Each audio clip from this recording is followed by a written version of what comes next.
If you like the story, you can support the author on Patreon. Link is in the description. 76. The Golden Commission. Just as Charles finished devouring the food in front of him, a knock at the door interrupted his meal. He went to the door and opened it, finding Ginny standing there. He asked, "What's going on?" Ginny entered the room with excitement and said, "Boss, your investment is about to pay off big time. Tony Stark just held a press conference announcing the closure of the weapons manufacturing division of Stark Industries in the near future. With his announcement, Stark Industries' stock prices plummeted. Boss, you're going to make a fortune. But when should we sell our short positions to profit?" Charles thought for a moment, recalling the movie's events. It seemed like the stock dropped by around 41 or 45 points. After a brief pause, Charles replied, "Sell everything when the stock price drops by 40 points, and then use the proceeds to buy." Hearing Charles's response, Ginny wasn't surprised. She trusted Charles's judgment, considering his track record of miraculous abilities. She walked closer to Charles and placed a hand on his shoulder. In a gentle voice, she asked, "Boss, is this another one of your mysterious abilities?" As Ginny touched his shoulder and leaned in close, Charles felt a strange sensation. He could smell her perfume, and for a moment, he was tempted to do something. But before he could act, Erica appeared at the door, locking eyes with Charles. It turned out that when Ginny had entered, neither of them had closed the door properly, and Erica had followed shortly after. Now, he raised his hand to knock on the door as they exchanged puzzled glances. Finally, Erica broke the awkward silence by knocking on the door. "Knock, knock, knock." Hearing the knocking, Ginny quickly stood up, realizing she had forgotten to close the door properly. She felt slightly embarrassed, as she had almost made a move on Charles. As Erica approached, he expressed his apologies. "I'm sorry to disturb you, Lord Charles, but there's something important I need to discuss with you." Hearing Erica's words, Charles couldn't help but feel a bit awkward. He thought, "You know you're disturbing me, and you almost ruined the moment I had with Ginny." However, he maintained a calm expression and replied, "Erica, you haven't disturbed me. I assume you have something important to discuss if you're looking for me at this hour." Erica nodded and explained, "Lord Charles, there are two guests outside. One is Bowery King, and the other is Kingpin. They both came to see you."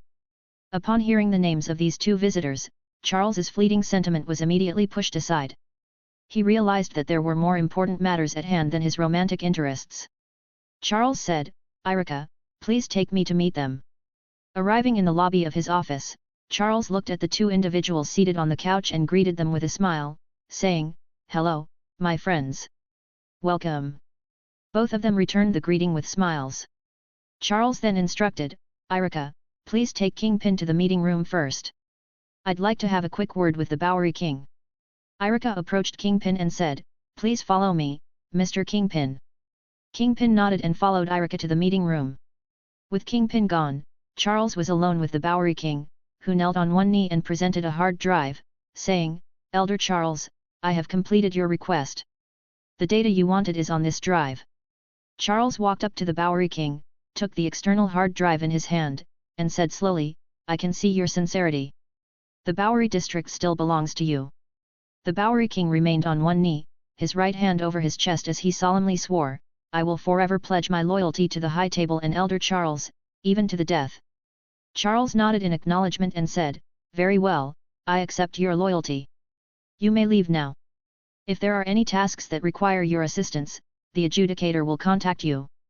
Hearing Charles's words, the Bowery King stood up from the floor and turned to leave the room.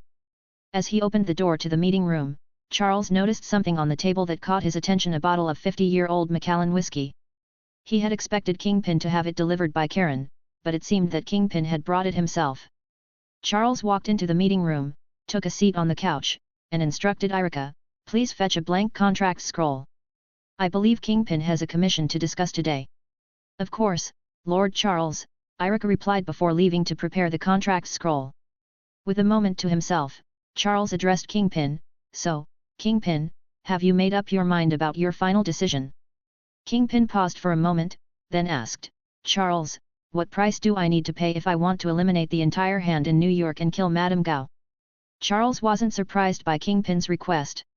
He knew that Kingpin would eventually break ties with the hand and Madame Gao, although he hadn't expected it to happen so soon. It was possible that the marker he had given Kingpin had given him the confidence to confront the Hand.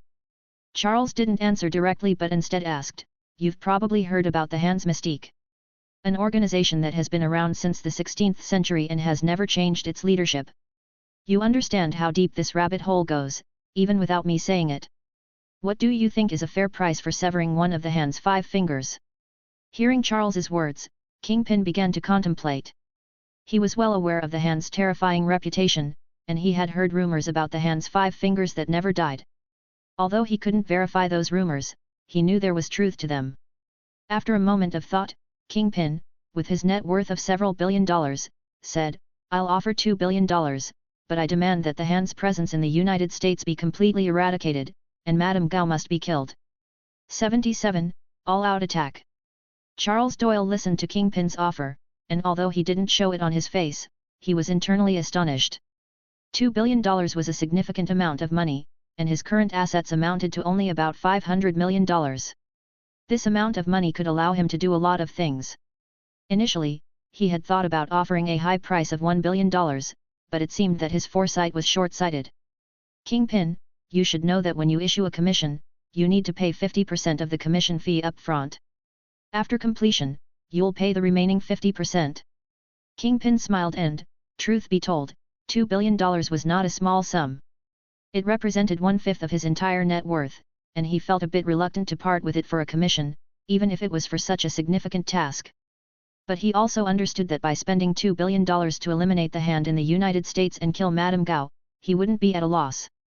After all, Madame Gao had already begun to threaten his existence. "Charles, we've been old friends, haven't we? I understand your rules very well. I've already prepared the money in advance." Upon hearing that Kingpin had already prepared the money, Charles smiled and said, "Okay, let's proceed to sign the commission contract." Charles pressed a button on the table, and soon, Erica knocked on the door, then entered the room, handing Charles a blank commission scroll. He then left the room and closed the door. With the blank commission scroll in hand, Charles quickly wrote down the details of the mission. It read: Client, Wilson Fisk. Contractor, Charles's agency. Mission, eliminate Madame Gao and exterminate all members of the Hand within the United States. Commission fee, $2 billion. After completing the mission details, Charles placed the commission scroll in front of Kingpin. Kingpin picked up the commission scroll, glanced at it, and, upon seeing the mission to eliminate all Hand members in the United States, he wasn't surprised. He simply looked up at Charles and signed his name on the scroll. Charles put away the scroll and then smiled. "How would you like to make the payment, by credit card, bank transfer, or cash?" Given the size of the payment, even a wealthy man like Kingpin didn't dare to use credit card or bank transfer for such a transaction. He replied, "Cash, bearer bonds, and a batch of gold." Charles shrugged his shoulders, not bothered by Kingpin's preferred payment method. As long as the money was deposited, he was satisfied. Kingpin took out his phone, made a call, and then said, "Have the convoy drive to the garage of Charles's agency."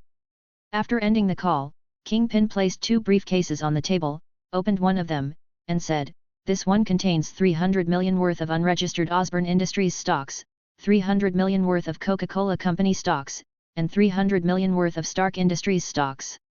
Stark Industries stocks may have experienced a drop today due to recent events, but, in turn, Osborne Industries stocks will have increased. Altogether, they are worth $900 million. The remaining $100 million, I'll give you $50 million in cash and $50 million in gold." Charles accepted the briefcase with the unregistered stocks and quickly checked them. He nodded to indicate that the transaction was acceptable. After Charles put away the $900 million worth of stocks, Kingpin opened the other briefcase. It contained some used, unwashed tableware. "This is tableware that Madame Gao has used. It carries her scent, and I believe this could be useful to you." Kingpin then closed the box and pushed it in front of Charles. Charles was very satisfied with what Kingpin provided. It was no surprise that they were old friends and he understood Charles's needs well. Kingpin's phone rang at this moment. He picked it up, answered the call, and then hung up, saying, "The remaining money has been delivered to the back door of your agency. Please arrange for someone to receive it." Charles pressed the button on the table again, and Erica quickly entered the room. He asked, is there anything you'd like to order, Lord Charles?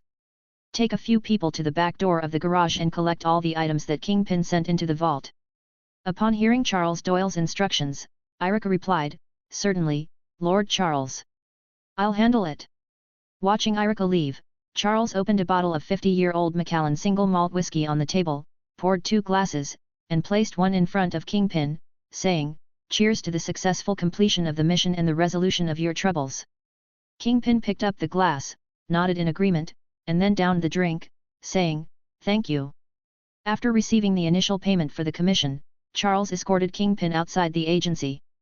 Upon entering the system interface, Charles immediately submitted the commission scroll they had just signed to the task assembly hall, and the mission evaluation was quickly determined.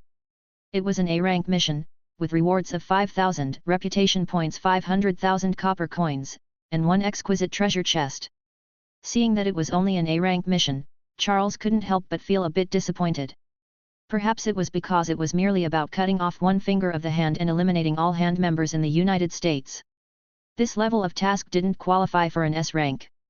If it were a mission to completely exterminate the hand, it would likely be an S rank task. Charles then checked the completed missions for Rock Lee and Suzuki, and upon finding them finished, he immediately claimed the rewards.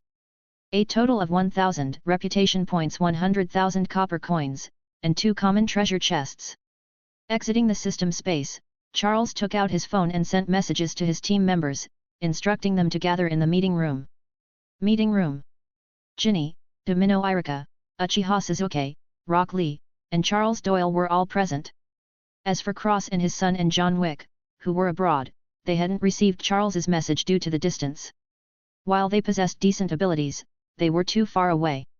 Seeing everyone had gathered, Charles was the first to speak. Today, Kingpin entrusted me with a mission, a substantial one. The mission is of great importance and is rated as an A-rank mission. For this mission, I hope that everyone will participate. Hearing Charles's words, no one had any objections, they all nodded in agreement. Charles took out a hard drive from his pocket and handed it to Ginny, then said, your role in this mission won't involve combat, but it's not simple either. Inside this hard drive, you'll find information on all the buildings associated with Rand Corporation within the Hell's Kitchen. Your task is to classify all the completed and unfinished buildings, and then coordinate with the High Table's forces in New York to identify buildings where hand members are gathering. There's one specific building under the Rand Corporation's jurisdiction that I need you to find. Afterward, Charles provided them with information about the Dragon's Blood, the Hand, and Madame Gao. 78. The Boiling American Assassin World. After briefing Ginny, Charles turned to Irika and the other 2 and said, this A-rank mission is mainly assigned to you 3. Annihilate the hand space in Hell's Kitchen, and bring Madame Gao to me alive. Eliminate anyone who stands in your way, no matter who they are. Charles then took out the box containing the tableware used by Madame Gao and said, this contains Madame Gao's scent. You can use it to get help from Parker. Irika stepped forward, took the briefcase, held it in his hands, and said, we guarantee the mission will be completed. Rock Lee, who was standing beside them, immediately gave a thumbs up and said, rest assured, Lord Charles. You can trust me with this mission. Suzuki turned his head to the side and muttered softly, idiot. Then he looked at Charles and said, Lord Charles, I will bring Madame Gao back. Charles nodded and said, go and complete the mission. In the next moment, Irika and the others disappeared in a blur. Charles took out his phone from his pocket and dialed a number. A moment later, a voice on the other end said, this is the management division. Charles spoke slowly, I want to issue a combined bounty notice across the United States. The operator on the other end of the phone asked calmly, verification code. High Table Elder, 10000012.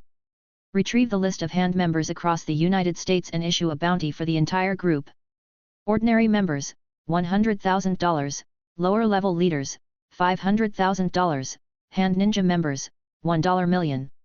Total bounty amount, $200 million. As for Madame Gao of the Hand, Charles did not specifically offer a bounty. After all, he had dispatched Irika's team to complete the mission, and his priority was to bring Madame Gao back alive, not as a corpse. In progress, please wait. On the other end of the phone, at the High Table Bounty Task and Archive Center, the operator temporarily paused the call and then said, Management, Archives, information on hand members in the United States. A secretary-like high-table staff member went to the archive room, retrieved the latest information on hand members in the United States, and handed it to the operator. Taking the archive, the operator opened it and found a picture of Madame Gao in a building in Hell's Kitchen on the front page. The operator picked up a red stamp, stamped it directly on the document, and the stamp clearly bore the word war. Then the operator picked up the phone and replied, "The information has been recorded and will be broadcast to all members shortly." Soon, the bounty mission was immediately published. A typist started inputting the information into the computer. Bounty target, hand members across the United States. Total amount, $200 million. Bounty mode, ordinary members $100,000 per person, lower level leaders $500,000 per person, hand ninja members $1 million per person. Distribution, nationwide. Status, immediately effective. Known major base, Hell's Kitchen. Update time, 5 p.m.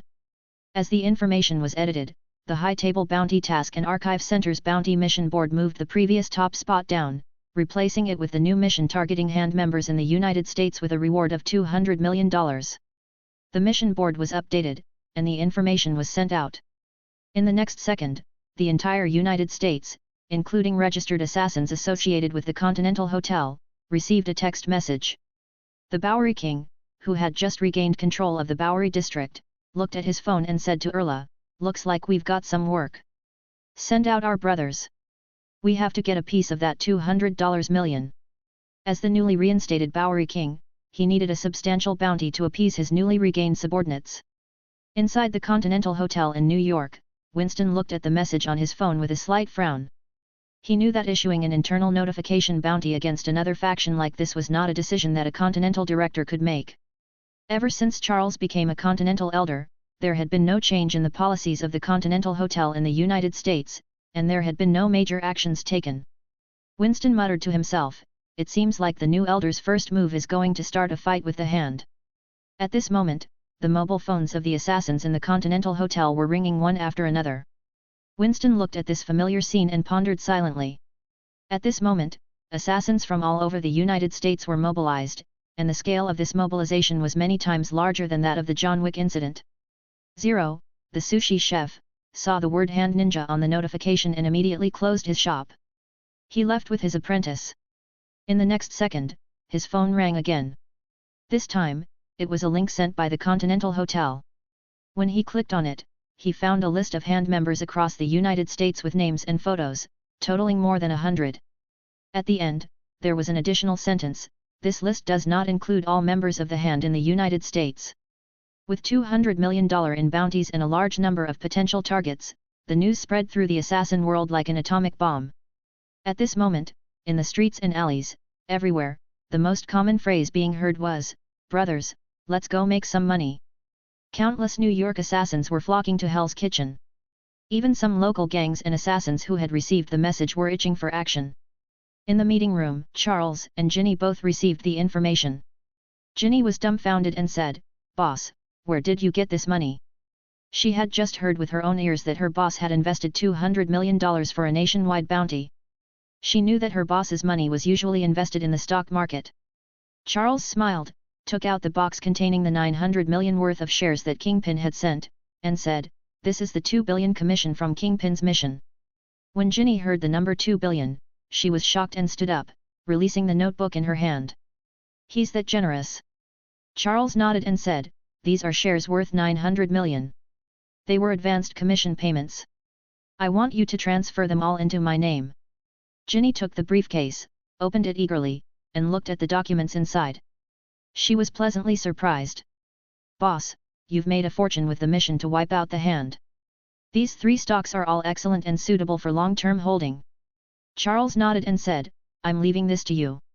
Make sure to get the high table envoys involved as well, so they can earn some extra money. As for your bonuses, I'll distribute them after the job is done." With that, Charles turned and left the meeting room, heading to the lounge. He wanted to celebrate the upcoming acquisition of the Dragon's Bone with a glass of whiskey. 79, My Tactic is No Tactic. Hell's Kitchen. The Irika team followed the ninja dog Parker to a building's entrance. Upon reaching the building, Parker sniffed the air and then turned to address Irika and the others. "Our target is inside this building, Parker said. Irika was about to start devising a tactical plan, but Sasuke Uchiha, with his signature arrogance, walked straight towards the entrance. Two security guards at the building's entrance saw the young Asian approaching and immediately rebuked him. "Hey kid, get lost. This isn't a place for you to play around." Sasuke swiftly moved between the two guards, delivering a punch to each of them, rendering them unconscious. Turning to Irika and Lee, Sasuke declared, "No need for tactics when dealing with trash like this." With that, he walked into the building, and Parker followed closely behind. "Wait for me!" Lee shouted and rushed forward. Irika watched the chaos unfolding with a hand on his forehead and sighed. Problematic kids, they're not easy to manage. In an instant, Irika disappeared, joining the others inside the building. Inside the building, security personnel responsible for monitoring immediately noticed something was amiss and triggered the building's alarm system. Simultaneously, they used their radios to announce, "Intruders! We have intruders!" As the alarm blared, Sasuke, who had only just entered the building, was intercepted by 6 security personnel in uniform, armed with batons. Seeing the approaching security, Lee rushed to Sasuke's side. "Rock Lee!" he shouted. With incredible speed, Lee moved through the group of security personnel, creating a blur of movement. In an instant, all 6 guards were sent flying, crashing into the ceiling, walls, and various directions. The collision sounds resonated throughout the area, and the 6 guards lay motionless, each displaying a deep imprint of Lee's fist on their bodies. Evidently, they couldn't withstand the force of Rock Lee's punch. Back at the top floor of the building, Madame Gao, enjoying her tea, frowned when she heard the building's alarm. A moment later, her room was knocked on, and one of her armed guards opened the door, allowing a ninja in a black suit with a short knife on his back to enter. "There are intruders in the building. They have incapacitated the security on the first floor," the ninja reported. Hearing that the intruders had quickly taken out the ground floor security, Madame Gao showed little concern. Instead, she turned to one of her guards and ordered, "Retrieve the surveillance footage for me. I want to see who dares to challenge the hand." Then, she turned to another guard and instructed, "Take a few men and deal with them. Let them know that anyone who dares to interfere with the hand will die." With Madame Gao's orders given, her guards split into 2 groups to carry out her commands. One guard activated the large screen in the room, displaying the surveillance footage. Madame Gao stared at the screen, her brows furrowing as she watched the 3 intruders. 2 of them were young Asians. As for the ninja dog Parker, she didn't pay any attention at all. After all, who would pay attention to a seemingly harmless pet dog? Madame Gao watched the 3 of them, pondering, who could have sent them? At this moment, Sasuke, Irika, and Lee had reached the 3rd floor. They hadn't even considered using the elevator since it was too risky, providing too much opportunity for sabotage by their opponents. As they entered the 3rd floor, 9 heavily armed tactical team members with submachine guns confronted them. Rat-tat-tat. The muzzles of their submachine guns spat out flames, and nearly 100 bullets formed a metallic storm, heading straight for Irika, Sasuke, and Lee, as if they intended to turn them into sieves. Seeing the bullets approaching, the tactical team members wore cruel smiles, as if they had already envisioned a scene of carnage. In the next moment, the 3 figures in front of them turned into wooden posts. When the barrage of bullets struck, nearly 100 rounds of ammunition hit the wooden posts, creating a rain of splinters. Seeing the wooden posts standing unharmed, the tactical team members were momentarily stunned, unable to react to the situation. They involuntarily stopped pulling the triggers. Swoosh, swoosh, swoosh. Dozens of shuriken flew in from the staircase, moving at lightning speed, striking different targets. The tactical team members hadn't had time to react, and the shuriken punctured them one by one. One of the shuriken even split open a bulletproof helmet and pierced into the head of one of the tactical team members. Despite wearing bulletproof vests and helmets, they couldn't withstand death's approach. It was as if they had been handed a box lunch and were now reporting to the Grim Reaper. Seeing the tactical team members fall to the ground, all of them dead, Lee was quick to react and gave Sasuke a thumbs up. Sasuke grinned, then beckoned with his finger. A transparent thread connected the shuriken together. With the pull of a string, all the shuriken returned to Sasuke's hand, leaving no trace of bloodstains. They gleamed with their chilling, sharp edges. Watching Sasuke's actions, Irika praised him, "Sasuke, your Uchiha Shurikenjutsu is getting more and more powerful." Sasuke's expression remained cold, devoid of the joy of being praised. Compared to him, I'm still far behind. Upon hearing Sasuke mention him, Irika couldn't help but feel awkward. After all, they were in another world now, and Sasuke's lingering grudge hadn't disappeared. However, thinking about what that man had done, Irika still found it understandable. Unaware of Sasuke's conflicted feelings, Lee, the ever-enthusiastic one, chimed in, Sasuke, you have to remember, I'm a hard-working genius too. Leave the next wave of enemies to me. Sasuke retrieved the shuriken and thread into his ninja pouch, his expression still stern. Fine, you can handle the next wave. But Madame Gao is mine. I promised Lord Charles that I would bring her back. 80, are they also ninjas? Bonus chapter. At this moment, Sasuke's attack methods were all displayed on the monitor in front of Madame Gao. Seeing their substitution jutsu, Sasuke's shuriken techniques, and the disguises of the three, all with Asian features, Madame Gao's tone grew uncertain. She said, are they also ninja? Then her tone turned cold, and she ordered, Xin, gather all the ninjas and deal with them. Eliminate the two young ones, but make sure to capture the one who appears to be leading them. I want him alive. Ninja Xin nodded and replied, yes. He then left Madame Gao's room and led the hand organization's ninjas downstairs. Watching the surveillance video of the trio causing chaos, Madame Gao wasn't worried. She was just wondering about their origins. On the island nation, aside from her hand organization, the only legitimate ninja presence was the Sacred Order. However, the trio's techniques and appearances clearly didn't match those of the Sacred Order. Their use of substitution jutsu, in particular, caught her attention. Could it be that the IGA and Koga clans, among others, had developed new ninja techniques? As Madame Gao contemplated, the phone on the table suddenly rang. She picked up her phone and swiped up to answer. Boss, it's bad news. We're under attack by a large number of unidentified individuals at the Hell's Kitchen factory. They seem to be New York's assassins. Before the caller could finish their sentence, a scream cut them off abruptly, and then there was silence. The phone call hadn't been hung up yet, and Erla, who had successfully killed the informant, stood over the body. She needed to take photos as evidence and arrange for Charlie from the Continental Hotel to retrieve the body for the bounty claim later. Upon seeing the still connected phone, Erla picked it up from the ground and said, Hey, where are you? I'd like to meet with you. Apparently, Erla had her sights on the caller, believing it could be another lucrative bounty. Hearing the unfamiliar voice from the phone, Madame Gao didn't respond. She simply slid her phone shut, instantly ending the call. On the other end, Erla heard the busy tone and angrily cursed, damn it. Seemingly, she thought she had lost out on a potential bounty. At this moment, Bowery King approached and said, hurry up and take pictures for evidence. If necessary, call our people to send the bodies to the Continental Hotel. There's been too much killing today, and I'm afraid Charlie and his team won't be able to handle it all. Hearing Bowery King's words, Erla considered it for a moment and then called in some subordinates to start collecting the bodies. They would then proceed with a team of elites to the next target. On the other side, Madame Gao, who had just hung up the phone, was receiving a barrage of messages reporting attacks on various locations. She realized that the situation had become complicated. Meanwhile, Ginny was in the meeting room using her adjudicator status to access the hand organization's activity records in Hell's Kitchen.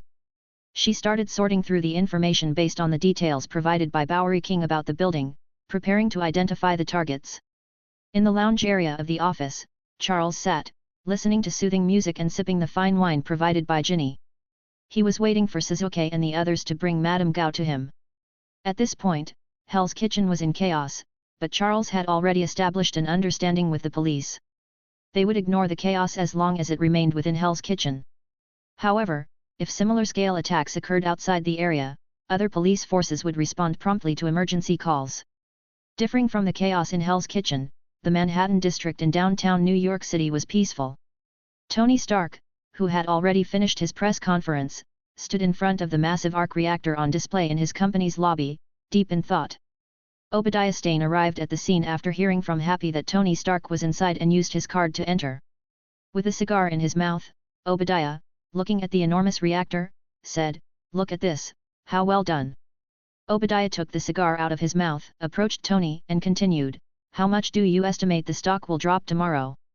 Tony looked at the gigantic arc reactor before him and replied, being optimistic, around 40 points. Obadiah, standing beside Tony, said, at least 40 points. Tony, we're weapons manufacturers. Obadiah hadn't finished his sentence when Tony interjected, saying, I don't want to use human lives as currency. That's... This time, Tony didn't let Obadiah finish and said, that's our duty. Obadiah replied, yes, it's our duty. Obadiah looked at Tony, his expression serious, and continued, we consume steel to make weapons. Tony argued, the company's building has my name on it. Obadiah didn't pay attention to Tony's argument and said, everything we do is to maintain world peace and stability. Tony reiterated, what we've done is not honorable. We can do better, we must find another way. Hearing Tony's words, Obadiah asked, so, what do you want to do? Manufacture baby bottles. Tony responded earnestly, we should redefine our purpose, such as the technological value of the arc reactor. Hearing Tony's words, Obadiah laughed and said, come on, redefining our purpose is just a gimmick. Tony, let it go. It's just a way to appease those who don't know any better. Tony gazed at the reactor and said, it's not just a gimmick. Obadiah smiled and said, yes, it's a research project. But it's hardly cost-effective. You and I both know it's not making any progress. It's been nearly 30 years. Tony then turned around and faced Obadiah, his face filled with pride. No, I've made a breakthrough. Obadiah stared at Tony in disbelief and asked, what? You've made a breakthrough already? Show me. Tony unbuttoned his shirt to reveal the arc reactor on his chest. Seeing the arc reactor, Obadiah's eyes lit up, and he immediately buttoned Tony's shirt back up. Then, he said, listen to me, Tony. We're on the same boat. If we work together, we'll be incredibly powerful, just like your dad and me. Tony said, I'm sorry for not giving you a heads up. My apologies. Obadiah smiled and said, leave the press conference to me this time. We need to play a completely different hand this time. You're definitely going to be under a lot of pressure. Promise me that you'll keep a low profile. There was no leaks from Rhodey this time, but Tony voluntarily shared his latest research with this elder he trusted. 81, Slaughter Feast. Fisk Building, top floor. Kingpin stood in front of a massive floor-to-ceiling window, overlooking all of Hell's Kitchen in the fading twilight. Today would be a night of joy for many, and a sleepless night for countless others. At that moment, there was a knock on the door, and Kingpin called out, come in. The door swung open, and Bullseye entered, asking, Kingpin, with all the assassins gathered in Hell's Kitchen tonight, and Charles's agency already infiltrating the building where Madame Gao is, shouldn't we join the action as well? It was clear that Bullseye was not one to sit idly by during this slaughter feast. Kingpin turned around, leaning on his staff, and replied, there's no need for us to get involved. Since we've entrusted this to Charles's agency, we should let them handle it, and all we need to do is wait for the results. Hearing Kingpin's instructions, Bullseye had no choice but to suppress his restlessness and said, all right, I'll go down and make sure no one from the hand tries to seek refuge here. Seeing that Bullseye still couldn't sit still, Kingpin didn't refuse this time and said, go check it out, and if any hand members try to get in, stop them. Upon hearing Kingpin's agreement, Bullseye smiled and said, understood, I won't let any fish slip through the net. With those words, Bullseye left the office and even closed the door behind him. In the meantime, there was a cell phone on the conference room table, its screen lit up with a message, missed call from Madame Gao. On the other side, Matt Murdock, who had just finished work at the law firm, immediately sensed that something was amiss in Hell's Kitchen today, thanks to his keen hearing and sense of smell. He touched his wristwatch to check the time and muttered to himself, it's not even nighttime yet, why is everything so chaotic? Hearing the screams and the faint scent of blood in his ears, Matt didn't hesitate. He needed to find out what was happening. In the next moment, he rushed to a secluded corner, changed into his vigilante attire, and shot a grappling hook at the wall, swinging into action. Back to Madame Gao.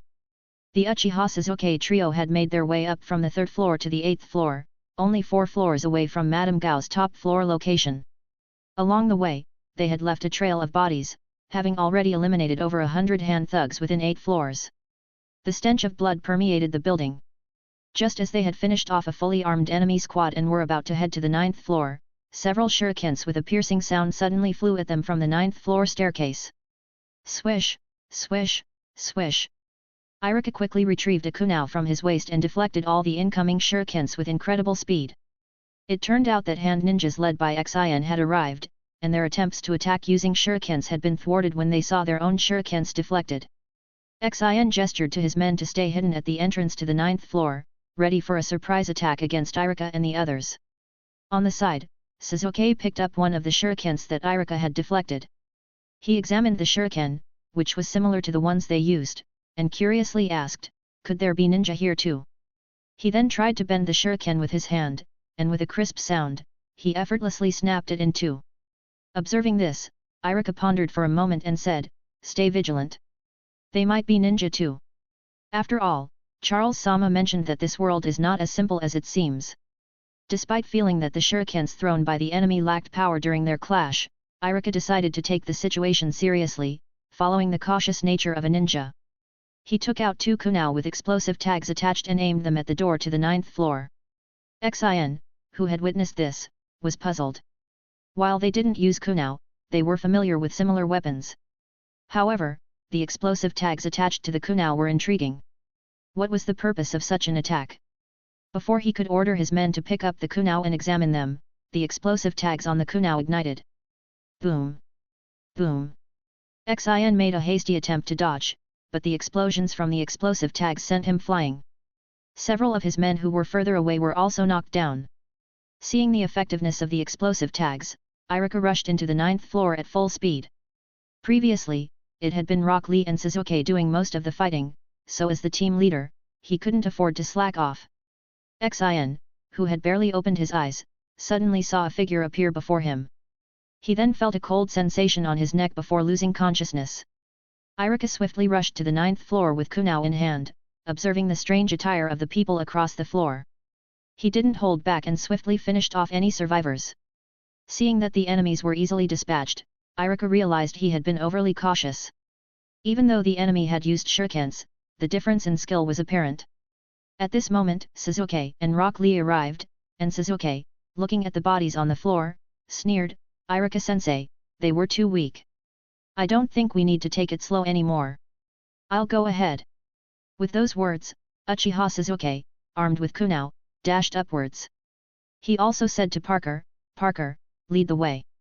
I intend to bring Madame Gao back before nightfall. Seeing the urgency, Parker abandoned his casual demeanor and shook himself awake. He led Sasuke in the direction of their target. Seeing this, Rock Lee shouted, Sasuke, wait for me. Let's go together. With a swoosh, Rock Lee also sprinted at full speed. As the 2 students swiftly ran upstairs, Irika watched them and glanced at the bodies on the floor. He collected one of the enemy's short swords and a shuriken. He intended to have a conversation with Charles later about the situation with ninjas in this world. Having collected the items, Irika didn't hesitate and quickly followed his students. Sasuke, holding a shuriken and moving at incredible speed, was like a bolt of lightning piercing through the building. None of the hand members could put up any resistance. For most of them, it was as if they saw a figure pass by, and then they were lifeless. Soon, led by Parker, Sasuke arrived at a large door on the top floor. Just as Uchiha Sasuke was about to break in, the door slowly opened automatically. Madame Gao, leaning on her cane, looked at the young ninja in front of her and asked, Little one, which ninja clan do you come from? Sasuke couldn't be bothered to answer her. To him, an ordinary person was not worth his attention. 82. Matt Murdock on the roadblock. Sasuke took a lightning-fast step forward, ready to apprehend the woman. However, when Madame Gao saw that Sasuke had no intention of communicating, she simply waved her hand, releasing an invisible force that sent Sasuke flying, crashing into the corridor wall. Madame Gao was not an ordinary person either, she possessed telekinesis, the power to move objects with her mind. This time, she had used her ability to move Sasuke away and crash him into the wall. Sasuke, who had fallen from the wall, got up and shook off the dust from his clothes. At this moment, Rock Lee also arrived, and upon seeing Sasuke being sent flying, he thought they were facing a formidable opponent. He was about to join the fight when Sasuke stopped him. Rock Lee, I intend to capture Madame Gao myself. Please do not interfere. Hearing Sasuke's words, Rock Lee nodded without objection and stood by, indicating that he would not get involved. Sasuke adjusted his clothing, his expression cold as he said, "You're different from the others we've encountered before, but these differences alone are not enough." With those words, Sasuke lunged at Madame Gao again. This time, he was even faster and with more force. Madame Gao, realizing that Sasuke was attacking once more, didn't have time to speak. She immediately used her telekinesis to create a barrier, attempting to block Sasuke from approaching. Sensing the invisible force in the air, Sasuke quickly shouted, "Release!" With a powerful whip kick, he shattered the invisible barrier before him and reached out toward Madame Gao's shoulder. He refrained from directly attacking her because he feared that a single punch might kill the elderly woman, leading to a mission failure. Madame Gao groaned and was forced backward, her telekinetic defense shattered, causing her significant pain. While her telekinetic abilities were not capable of lifting several tons of weight, her telekinetic barriers were as sturdy as a real wall. Yet, Sasuke had kicked through it.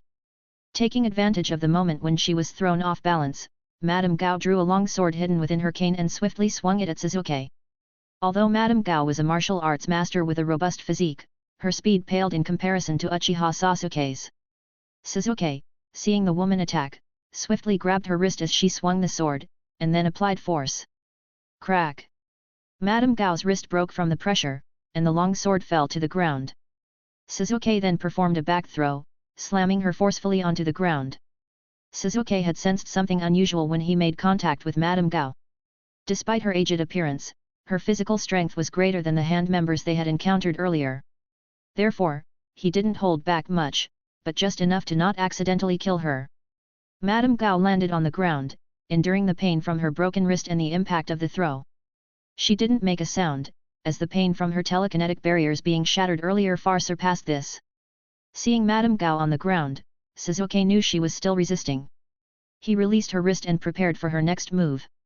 Madame Gao, lying on the floor, suppressed her pain and once again activated her telekinesis. She levitated a sofa nearby and hurled it toward Sasuke. Sasuke, witnessing her renewed attack, didn't hold back. He delivered a powerful kick that shattered the incoming sofa into a cloud of foam and splinters. With her attack thwarted once more, Madame Gao pushed herself up, ignoring her pain. She then spoke, "Who are you, and why are you attacking me in the hand?"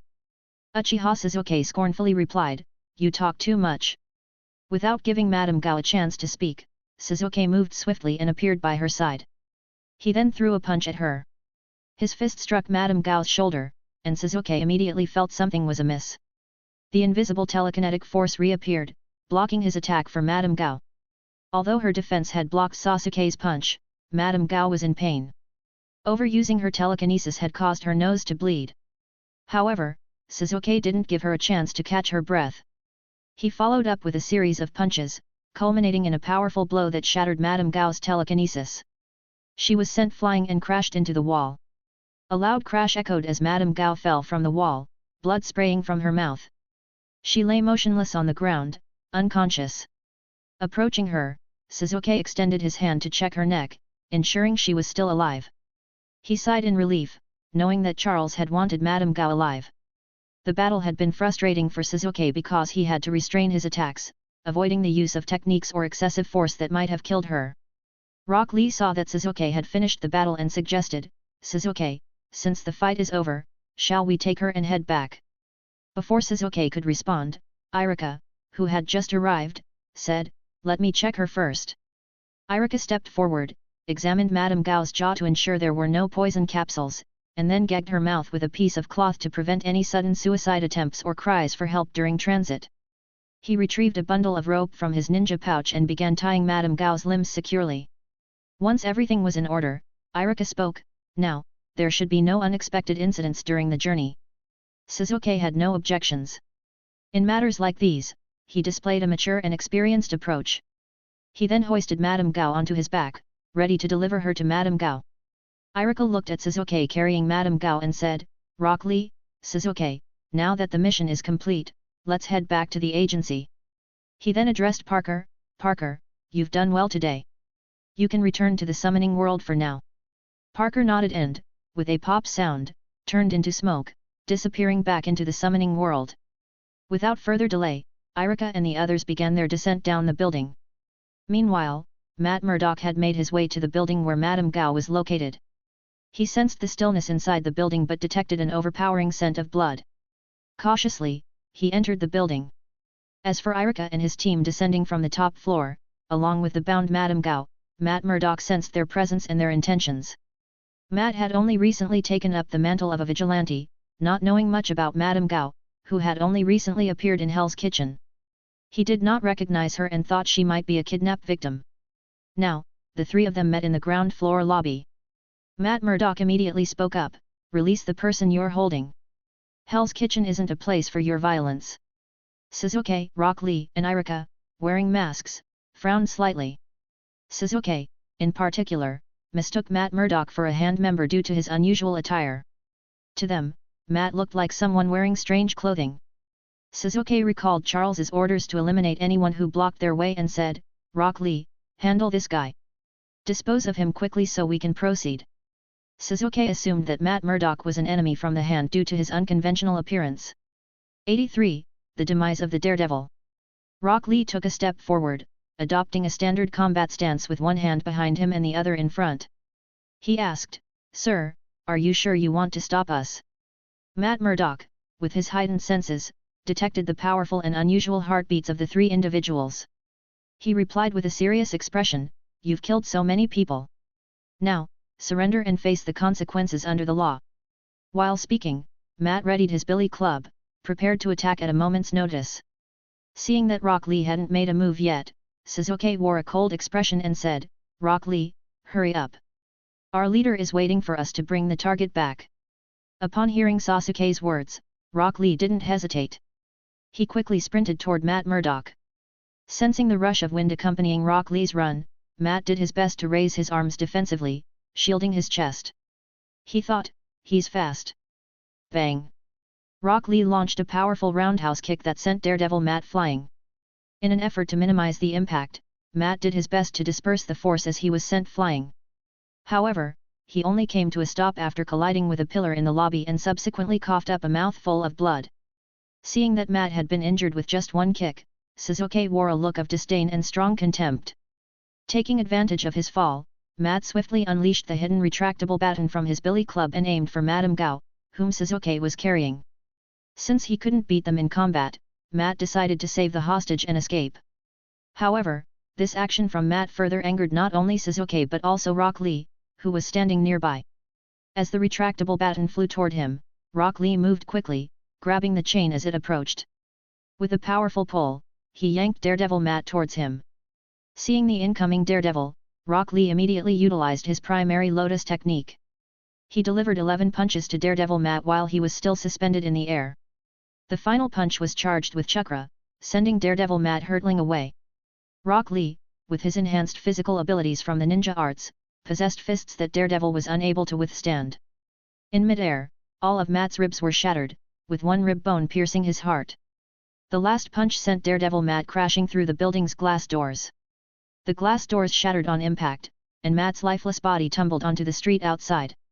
Witnessing Daredevil lying motionless outside, Rock Lee relaxed his aggressive stance.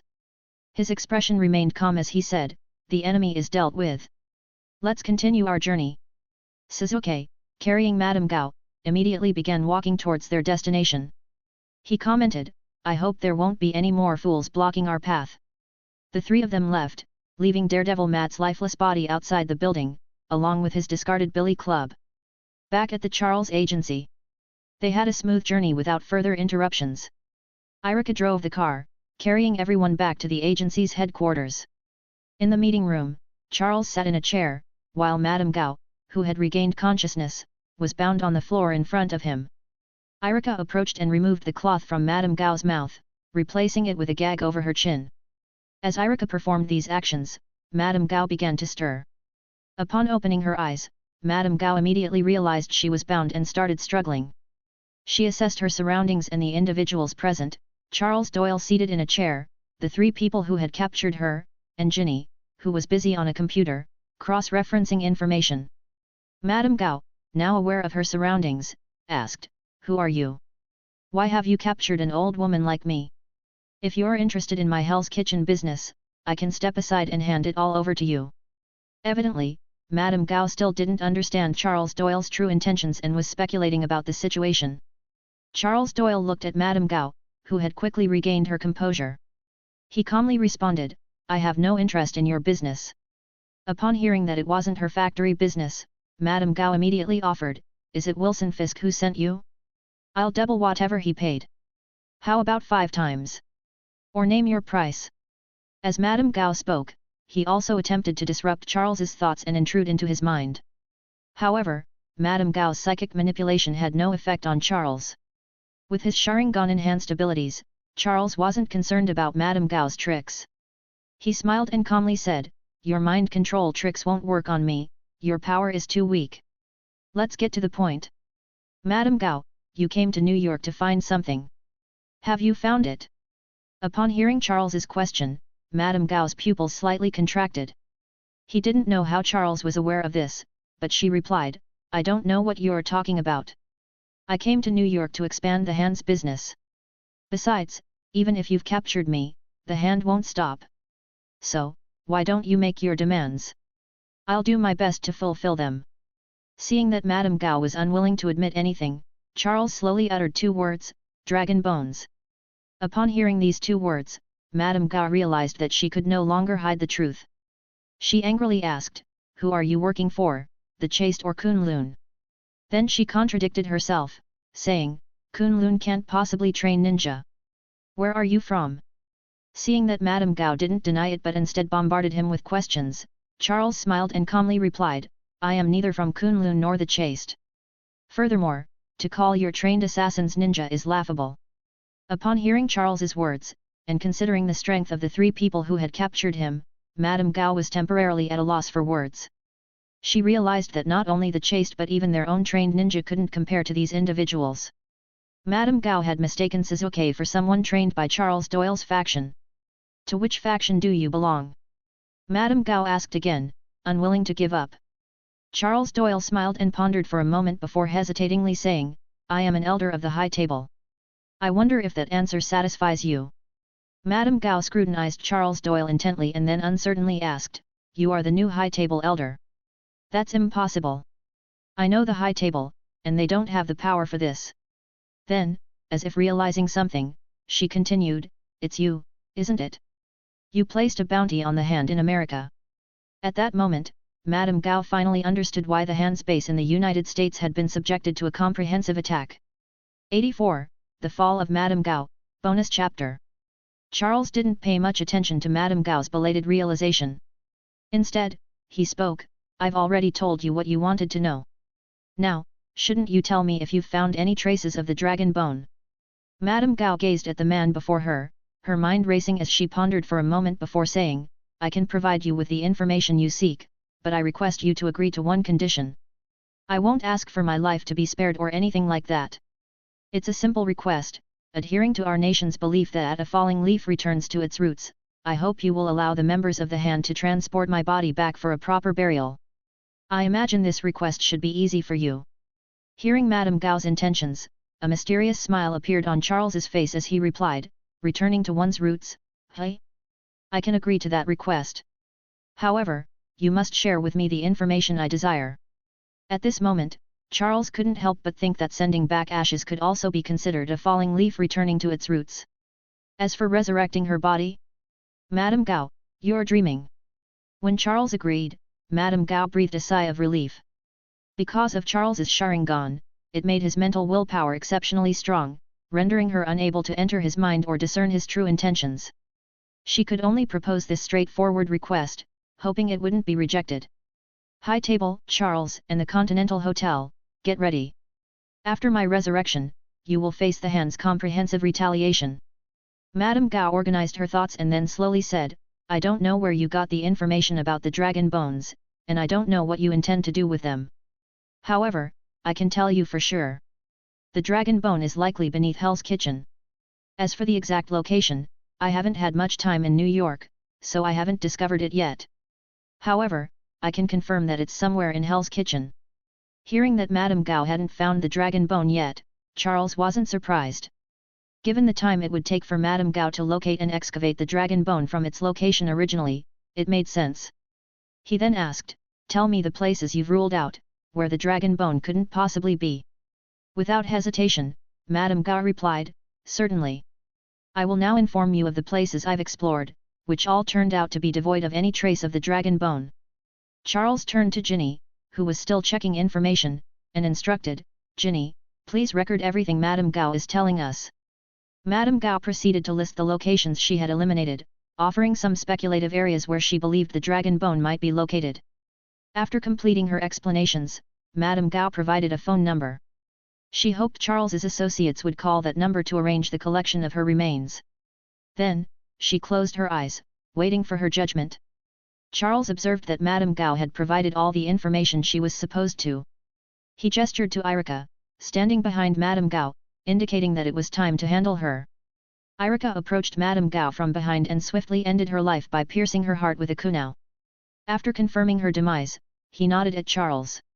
With everything done, Charles picked up the phone but didn't dial the number Madame Gao had provided. Instead, he called Charlie from the Continental Hotel and said, Charlie, this is Charles's agency. I have a special delivery for you. After hanging up the phone, Charles turned to Irika and said, Irika, accompany Charlie to the Continental Hotel. Ensure that you witness Madame Gao's remains being cremated and the ashes properly collected. Then, contact the person Madame Gao mentioned to have her falling leaf return to its roots. Charles was well aware of Madame Gao's plan to resurrect herself, but he had no intention of letting that happen. At this moment, Ginny had finished cross-referencing all the information provided by Madame Gao and approached Charles. She said, Boss, I've completed the comparison of all the information. After eliminating the locations Madame Gao had investigated, there are 3 remaining suspicious locations. All 3 of these buildings were constructed by the Rand Group, as you mentioned. One of them has been abandoned for over a decade and never resumed construction, while the other 2 locations are the Hell's Kitchen Police Department building and an apartment complex, both built by the Rand Group. Furthermore, all 3 of these buildings were constructed before the plane crash involving the Rand couple. Listening to Ginny's analysis, Charles nodded and then said, Ginny, I'm assigning you a task. Go ahead and purchase the 2 buildings apart from the police station. With our assets, we should be able to do that. We'll start the excavation from these 2 buildings first. If we don't find what I'm looking for, then we may have to relocate the Hell's Kitchen Police Department. Ginny thought for a moment and replied, No problem, boss. If it's just the abandoned building and the apartment complex, we can easily afford the purchase with your stock assets. Charles shook his head and said, No need to use stock assets. I'll handle it, and I'll let you know when the time comes. He then took out his phone and initiated a video call to Kingpin. Kingpin, your commission is almost complete, Charles stated. During the conversation, Charles positioned the phone's camera to show Madame Gao lying on the ground, revealing the kunai in her heart. On the other end, through the video call, Kingpin saw the clear image of the kunai in Madame Gao's heart and exhaled a breath of relief.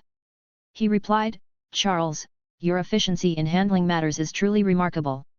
I'll arrange for the remaining 1 billion as your payment to be delivered tomorrow. Charles smiled and said, Very well, let's consider it settled.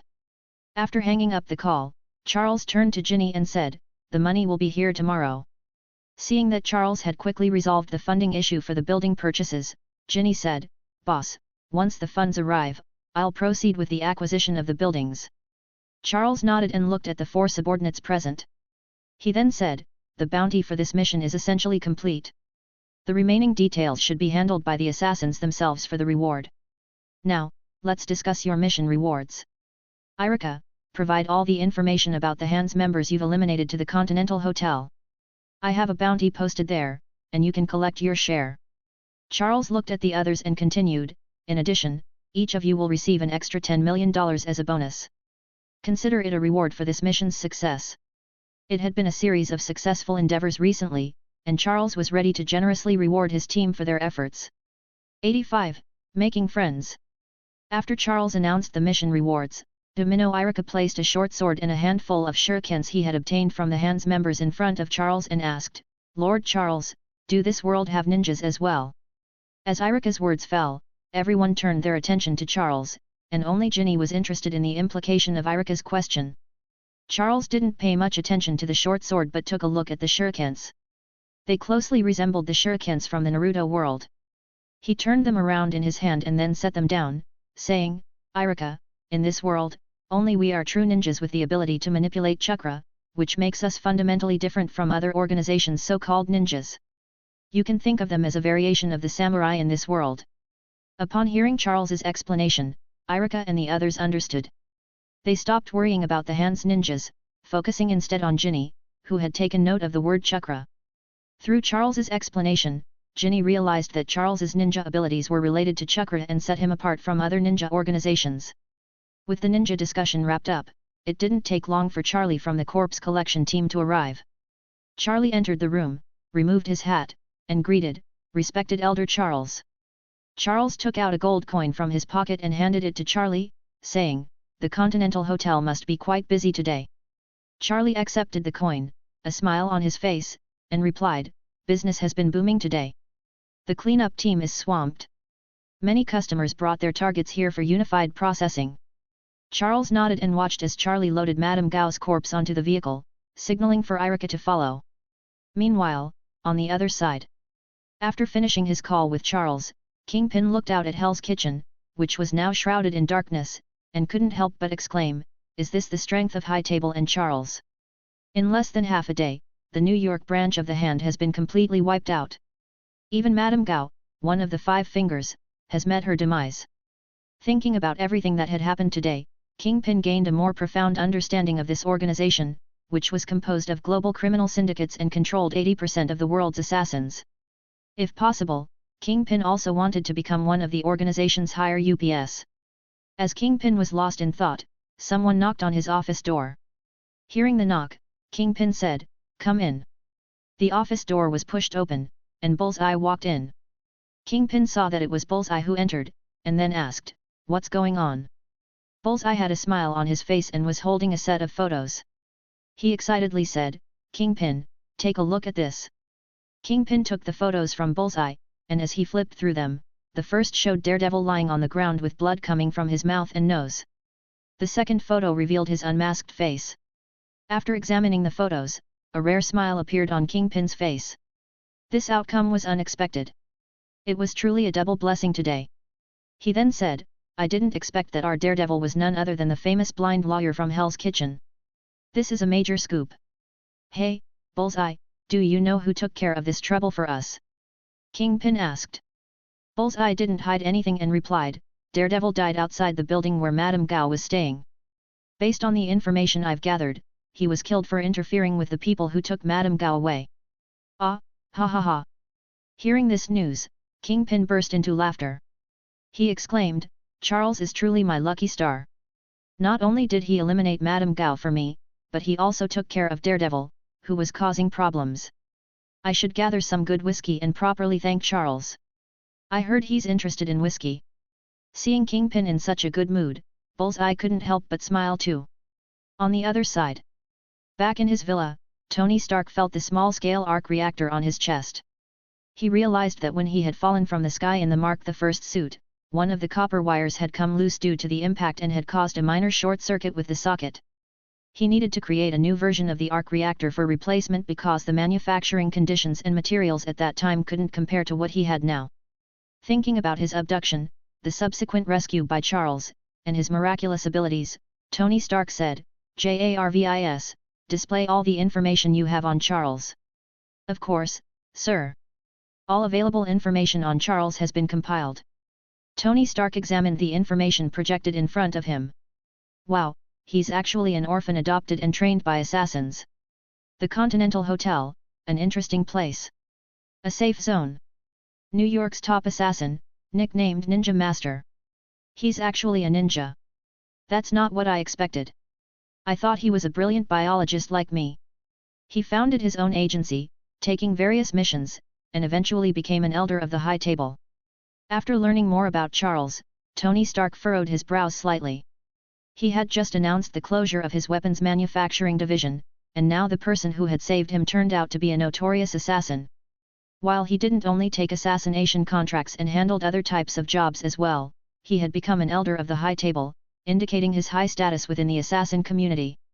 He probably wouldn't be directly involved in assassinations anymore, but this revelation was different from what Tony had imagined. Thinking about Charles's various extraordinary abilities, his talking ninja dog Parker, and the swift blue snake he rode, Tony Stark muttered to himself, I make friends based on character, not their identity. If someone helps me, I owe them a debt of gratitude. Yes, I owe him a debt of gratitude. It's definitely not because of that talking ninja dog or that lightning-fast serpent. Jarvis. Yes, sir, how can I assist you? Remove all negative information about Charles from the internet. Sir, are you referring to all the records of negative information on the internet? Tony Stark pondered for a moment and then said, yes, all negative records on the internet. Very well, sir. I will proceed with the operation. After giving his instructions to Jarvis, Tony Stark started working on creating his latest model of the Arc Reactor. 86. Delicious Ramen. As Jarvis carried out Tony Stark's instructions, negative information about Charles Doyle on the internet began to be quietly deleted. Soon, in a secret network, Jarvis found a file containing information about Charles Doyle. In line with Tony Stark's command, Jarvis promptly deleted Charles Doyle's file from the database of the Strategic Defense Attack and Logistics Bureau. At the Continental Hotel, Erica followed Charlie to the hotel's crematorium. Upon Erica's arrival, Winston, the hotel's manager, greeted him with respect. Welcome, adjudicator. Erica nodded and said, lead the way. Winston guided Erica to the crematorium where a massive furnace stood. Charlie pushed a gurney inside, and on it lay the body of Madame Gao. Winston recognized her as one of the 5 fingers of the hand, and he was impressed by Charles's audacity. Erica glanced at the body to confirm there was no switch or trap. Then he spoke slowly, let's begin, and make sure to separate the ashes for me. Charlie found it strange that someone would request cremation in this manner, especially for an enemy leader. However, considering Erica's identity as the adjudicator, he didn't question it further and proceeded as instructed. Erica watched as Madame Gao's body was pushed into the furnace and turned into ashes, leaving only a pile of bone fragments. Charlie prepared a wooden box and placed the ashes inside, handing it to Erica. Erica accepted the box containing Madame Gao's ashes and immediately made a phone call. Please come to the Continental Hotel in New York and take Madame Gao back for her final resting place. The voice on the other end quickly agreed. In less than an hour, a young Asian man arrived at the hotel. Erica remained seated in the lobby, motioning for the man to approach. The man looked puzzled as he took the box, not sure what to make of the situation. Erica spoke calmly, these are the ashes of Madame Gao. She wished to return to her homeland. Please take care of it. Without waiting for a response, Erica placed the box in the man's hands and added with a hint of pity, I hope you're not affiliated with the Hand, and I hope you can safely deliver this to her island. As soon as the word Hand was mentioned, the assassins in the hotel's lobby paid full attention to the Asian man, as if they were looking at a walking bag of $100,000. Having completed Charles's request, Erica left and returned to Charles's agency. As for the fate of the Asian man and whether Madame Gao's ashes were safely delivered, it remained unknown. The next day, Charles Doyle woke up early and immediately accessed the system interface. Time to check in. Ding! Check-in successful. Reward, 300 ninjutsu points. Seeing the reward as ninjutsu points, Charles remained calm, neither happy nor disappointed. It wasn't something he needed immediately, but he knew it would come in handy once he activated the artifact. However, when that would happen, Charles had no idea. Exiting the check-in page, Charles Doyle turned his attention to the task-gathering hall. Upon entering, he noticed one lonely A-rank mission that still showed as incomplete, indicating that it couldn't be claimed at the moment. He clicked on the mission details and found that it remained unfinished because not all members of the Hand across the United States had been eliminated yet. It seemed like he would need to wait a while longer. Leaving the task-gathering hall, he looked at the meager 22 gold coins displayed at the top of the interface and then murmured to his unweakened ninja card, it won't be long now. Once we dig up the dragon bones, you'll be able to make your appearance. After a simple wash-up, Charles headed to the agency's lobby, where he found everyone gathered. He retrieved 5 bowls of delicious ramen from his storage space and placed them on the table in the lounge area, then smiled and said, delicious ramen, everyone, come and enjoy. Hearing about the delicious ramen, Erica and the others quickly appeared at the table in the lounge area. Erica spoke, ah, hometown ramen. I've missed this. The 3 of them immediately took their seats, and Ginny, who had arrived later, approached the table as well. She looked at the delicious ramen and said, "Boss, is it okay to eat this powerful stamina replenishing ramen so early in the morning? Isn't it a bit of a waste?" As Ginny voiced her concerns, the three who were already seated turned their attention to Charles. This ramen, though it appeared to be Ichiraku ramen, was not quite the same. It had the special ability to rapidly restore one's stamina, making it a valuable strategic resource. It was even more effective than soldier pills, and it tasted delicious. Charles chuckled and replied, "Go ahead and use it without worry. I have plenty more of this stuff, and besides, I closed a big deal yesterday, so consider it a reward." Upon hearing Charles Doyle's words, Lee exclaimed, "Thank you, Lord Charles." After everyone had taken their seats, Lee couldn't contain his excitement any longer and declared, "I'm going to dig in." They all began enjoying the delicious ramen. Charles also started savoring the ramen. A warm energy flowed into his body, making him feel even more energetic, which was a perfect way to start the day. Meanwhile, at the villa, Tony Stark had completed the creation of his new Arc Reactor. He lay on a medical chair with a heart rate monitoring device attached to his body. Upstairs in the living room, Pepper Potts was watching a news conference where the host was discussing Tony's latest invention when Tony's phone rang. Pepper Potts walked downstairs to Tony Stark's lab upon hearing the call. Seeing Pepper Potts enter, Tony Stark greeted her, "Hey, come over and take a look." Tony beckoned with one hand and gestured, "Come here." Pepper Potts extended her hands toward Tony, walking closer to him. Tony observed Pepper Potts' hands and praised, "What delicate hands you have." He then showed her the new arc reactor he held in his hand and said, "I'd like you to help me with a little favor." Pepper Potts reached Tony's side and noticed the reactor on his chest, exclaiming, "Oh my goodness, what's going on? Are you relying on this thing to stay alive now?" Tony gestured to the new arc reactor he held, explaining, "Yes, but this thing is outdated. This new model is what I'll rely on for the future. I need to replace the old one, but I've hit a minor obstruction." 87. Another watchful gaze. Looking at Tony Stark in front of her, Pepper Potts asked earnestly, "What obstruction are you talking about? What are you saying?" Tony glanced down at the arc reactor in his hand and said, "It's nothing, just a small inconvenience." He began removing the arc reactor from his chest while explaining, "There's a wire underneath this device that's exposed, and it's touching the socket casing, causing a short circuit." As he spoke, Tony pulled out the old reactor and let out a satisfied breath. "Phew, that's good." He then placed the old arc reactor on a nearby table and turned his attention back to Pepper Potts.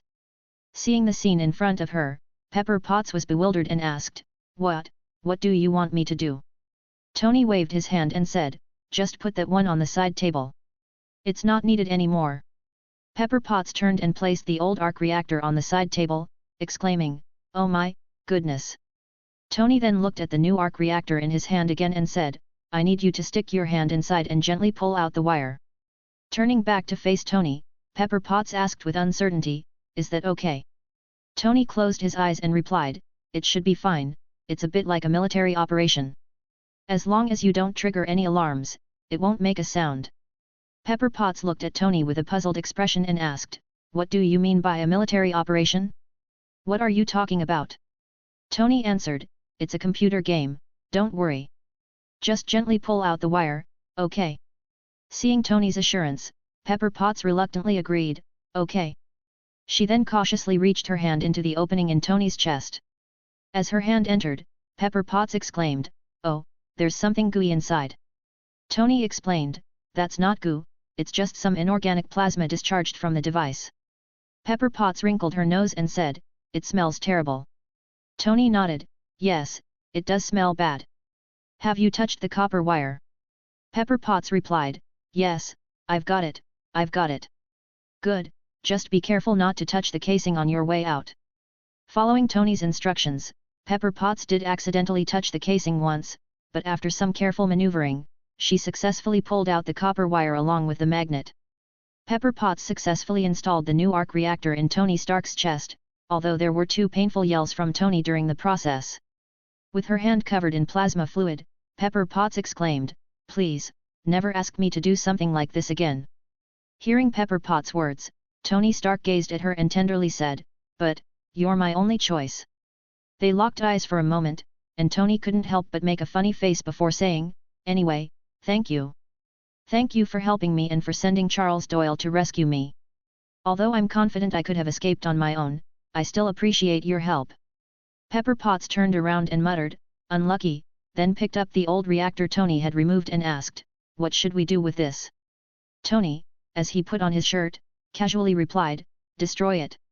Pepper, holding the old reactor, asked curiously, aren't you going to keep it? Tony turned around and said, Pepper, I have many flaws, and one of them is that I get tired of the old and want the new. Hearing Tony's words, Pepper wasn't too pleased and asked, is there anything else, Mr. Stark? Tony, now dressed, replied, no, there is none.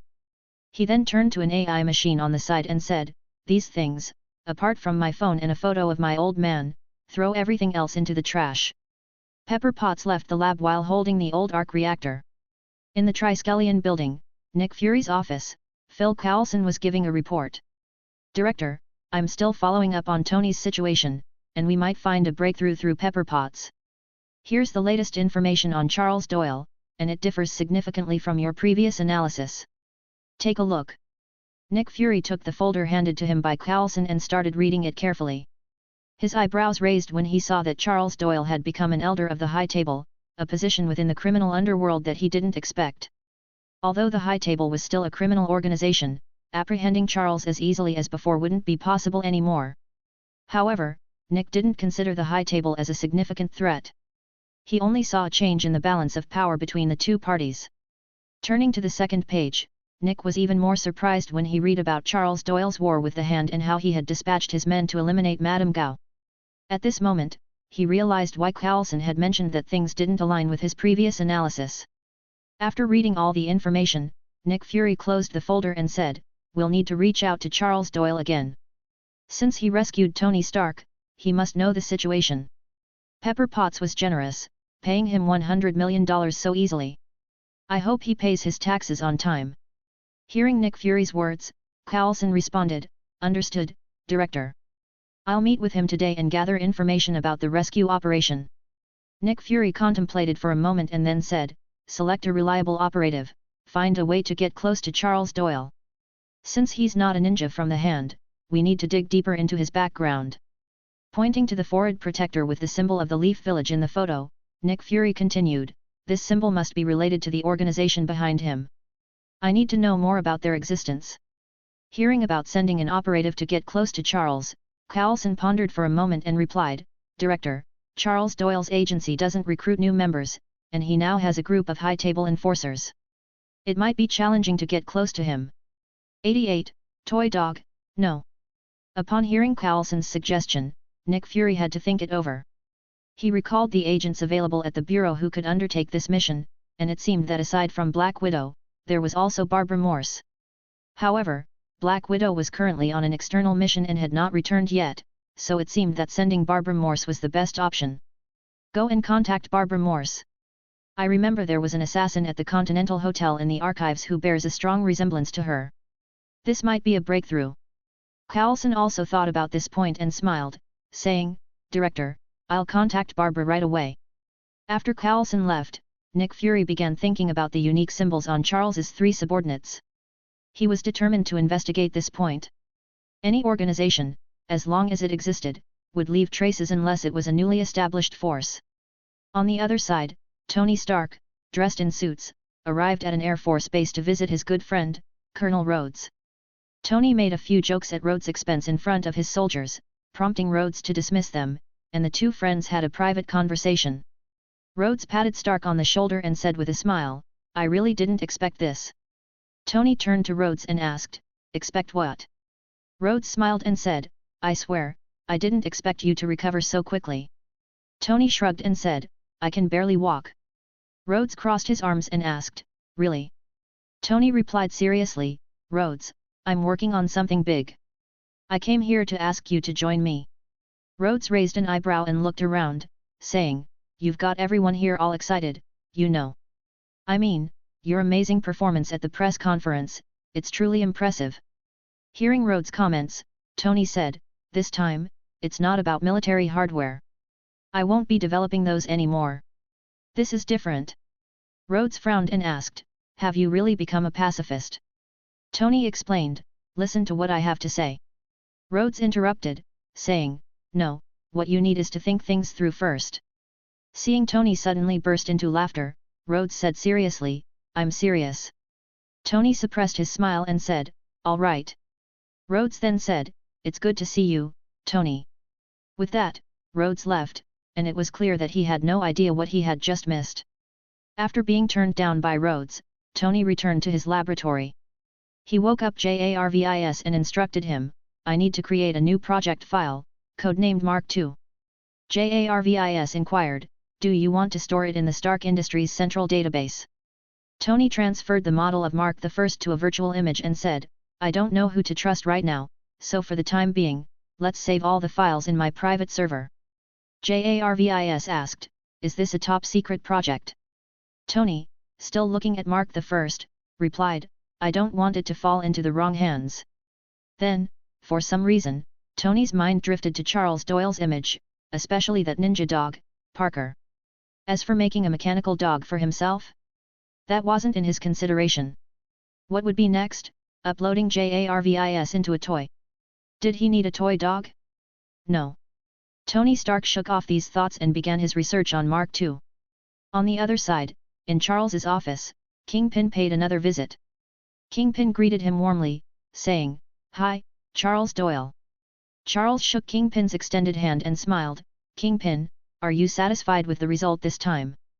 Kingpin's face lit up with a smile as he replied, satisfied? Very satisfied. You have no idea how surprised I am. Do you know that your operatives not only took care of Madame Gao but also conveniently eliminated that masked weirdo? Hearing the mention of the masked weirdo, Charles's expression became strange as he asked, Daredevil. Kingpin laughed heartily and said, yes, that guy. After a brief handshake between Charles and Kingpin, they sat down on the sofa in the lounge area. Charles asked, what would you like to drink? Kingpin replied, a glass of whiskey. Bullseye also chimed in, I'll have a whiskey too, with ice. Charles ordered, Irica, bring a bottle of whiskey and an ice bucket. Irica, who was sitting at the service desk, skillfully prepared the drinks, placed a bottle of whiskey and 3 glasses on a tray, and walked over to their table. Seeing Irica about to leave, Charles asked, Irica, did anyone try to stop you yesterday on your way out? Irica thought for a moment and replied, yes, when we were leaving the building yesterday, there was indeed someone who tried to intercept us. He wanted to take Madame Gao and have us surrender to the police. I'm not sure if it was the person you're referring to, but that guy didn't seem very strong. He was defeated with just a few punches from Lee. Upon hearing about Daredevil attempting to rescue Madame Gao, both Charles Doyle and Kingpin were surprised. What was going on? Charles realized that Daredevil must have misunderstood something and thought Madame Gao was a good person. Kingpin and his bodyguard Bullseye were equally astonished that Daredevil was defeated with just a few punches by a young man named Rock Lee. Even someone like Bullseye had failed several times to eliminate Daredevil. It seemed that Charles Doyle's subordinates were truly exceptional. After learning about the situation, Charles said, all right, I understand. You can go back to your work. Irica then excused himself and returned to the service desk, where he began reviewing the bounties available at the Continental Hotel. 89. Final Payment, Bonus Chapter. Seeing Irica leave, Kingpin took out an envelope and placed it on the table. He then spoke, Charles, this is your final payment. Charles Doyle picked up the envelope and found a Swiss bank card inside, with a password written on the back. Kingpin continued, inside the card is the remaining payment for the commission task, totaling $1 billion. You can access it anytime. Charles smiled and pocketed the card, saying, if you ever have another task like this, remember to contact me. Kingpin chuckled, Charles, a $2 billion commission task is not something I can afford more than a few times. Charles picked up a glass from the table and proposed a toast, let's celebrate the perfect completion of the mission. Cheers, everyone. Kingpin and Bullseye also raised their glasses and took a sip. Kingpin put down his glass and looked at Charles Doyle, then slowly said, Charles, the hand has been eliminated, and their factory business is now up for grabs. Are you interested? Hearing Kingpin mention Madame Gao's blind factory, Charles Doyle shook his head and replied, Kingpin, you know me well. I'm not interested in those businesses. Kingpin wasn't surprised by Charles's refusal and continued, what about Hell's Kitchen? As Kingpin's words fell, the air in the lounge seemed to freeze. Kingpin stared at Charles's expression, wanting to know if this man was interested in Hell's Kitchen. Charles leaned back in his chair, propped himself up, and slowly said, "Kingpin, I'm not interested in Hell's Kitchen. It's chaotic and lawless. Although your presence has made the gangs in Hell's Kitchen more restrained, we can't deny that it's still the most chaotic neighborhood in all of New York. I'm not very interested in managing gangs. Otherwise, my territory, under the high table, wouldn't just be limited to the United States." Upon hearing Charles say he wasn't interested, Kingpin didn't detect any falsehood on his face and breathed a sigh of relief. "But..." As Charles said the word "but," Kingpin's recently relaxed heart tensed up again. Charles continued, "But, I might need a few of the buildings in Hell's Kitchen. I'm looking for something. When the time comes, if High Table's people appear in Hell's Kitchen, I hope you won't misunderstand." Kingpin smiled and said, "No problem. I don't know what buildings you need, but if they're in my name, I can make the decision and give them to you." Charles shook his head and said, "I might need 1 building, or it could be 3. I'm not sure yet, but the ownership of the buildings has nothing to do with you." Upon hearing that the property was not under his name, Kingpin didn't insist on giving it away. Instead, he said, "Then I wish you luck in finding your belongings." With those words, Kingpin raised his glass once again. Seeing Kingpin raise his glass, Charles also picked up his whiskey glass and said, "Thank you." After the 3 of them finished their whiskey, Kingpin and Bullseye got up to leave. Watching Kingpin leave, Charles Doyle didn't get up to see him off. Instead, he remained seated in the lounge. Charles took out his phone and dialed a number, then said directly, "Ginny, the money is in place. Now, start the acquisition of the first unfinished building. I hope to successfully acquire the building from Rand Corporation as quickly as possible and start the excavation immediately. If there's nothing I need beneath the first building, we'll start the acquisition of the second apartment building right away." After giving instructions to his secretary, Charles Doyle poured himself another glass of whiskey. Just as he was about to raise the glass, Erica appeared by his side and said, "Lord Charles, Mr. Coulson from the FBI has come again." FBI? Charles was a bit surprised at first, but then he realized it was Phil Coulson from the Strategic Homeland Intervention, Enforcement and Logistics Division. "Erica, remove the 2 glasses on the table and bring him over," Charles said. "Of course, Lord Charles." Erica approached, cleared the 2 used whiskey glasses from the table, and then led Phil Coulson over. Phil Coulson sat down in the chair opposite Charles, the same chair that Kingpin had just occupied. He looked at Charles, his face bearing a friendly smile, and said, "Mr. Charles, I need to discuss some details about your successful rescue of Tony Stark and his escape." Charles looked at Coulson and asked in return, "Shouldn't you be talking to Tony Stark about this? He's the main character in this matter, and I believe you can get more accurate information from him. Besides, this matter shouldn't fall under the jurisdiction of the FBI." Upon hearing Charles's response, Coulson took out a business card and placed it on the table, sliding it toward Charles. He then said, "I am Agent Coulson, with the Strategic Homeland Intervention, Enforcement and Logistics Division. Our division specializes in cases like Tony Stark's, so we need to gather some information. I hope you can cooperate." Charles picked up the business card from the table and glanced at it. The back of the card had a unique mark. After putting down the card, Charles said, "Your agency has such a long and unwieldy name. Have you ever considered simplifying it?" Coulson smiled and replied, "We've already simplified it. I believe the next time we meet, Mr. Charles, you'll see our latest name." "No, I don't want to meet you special agents again." Charles teased Coulson, saying, "Last time I remember, you were an FBI special agent. How did you become a special agent with the Strategic Homeland Intervention, Enforcement and Logistics Division? Did you change jobs, or is this something you made up?" Though Charles's words were teasing, Coulson remained composed, but there was a hint of embarrassment in his heart. He then placed his FBI credentials on the table and said, "Mr. Charles, our department is quite special. We handle special cases and sometimes use FBI connections to work on domestic matters." Seeing Coulson take out his FBI credentials, Charles couldn't help but sigh inwardly, "FBI is really unfortunate, always being impersonated." 90. Deception continues. Looking at Coulson in front of him, Charles smiled and asked, "What do you want to know?" Seeing that Charles seemed willing to cooperate, Coulson took out a notebook from his pocket and began taking notes.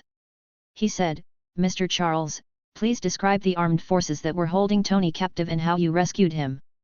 Charles looked at Coulson, who was diligently writing, and thought to himself, is it really necessary for you to use pen and paper when you've had surveillance cameras and recording devices running since you entered? He then said, actually, it's quite simple. We found Tony and eliminated the armed men who were holding him. Charles briefly explained the challenges of rescuing Tony, the manpower and resources required, and the significant losses incurred in the process. These losses meant that the business didn't make much profit. Coulson, whose mouth was twitching at Charles's casual response, thought, can't you be a bit more serious?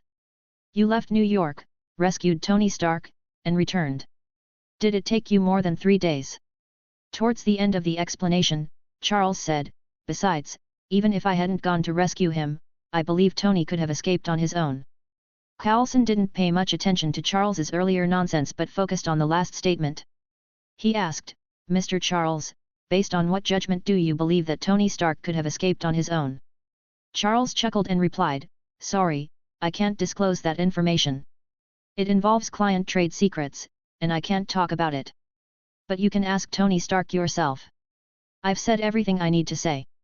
Irika, please see our guest out. Coulson closed his notebook without pressing further and said, thank you for your cooperation, Mr. Charles. Coulson left after being shown out, and Charles returned to his room. On the other side, in the Afghan desert. After escaping, Zayla didn't immediately inform Su Wenwu, who was busy training his son. However, she did bring back a group of her men.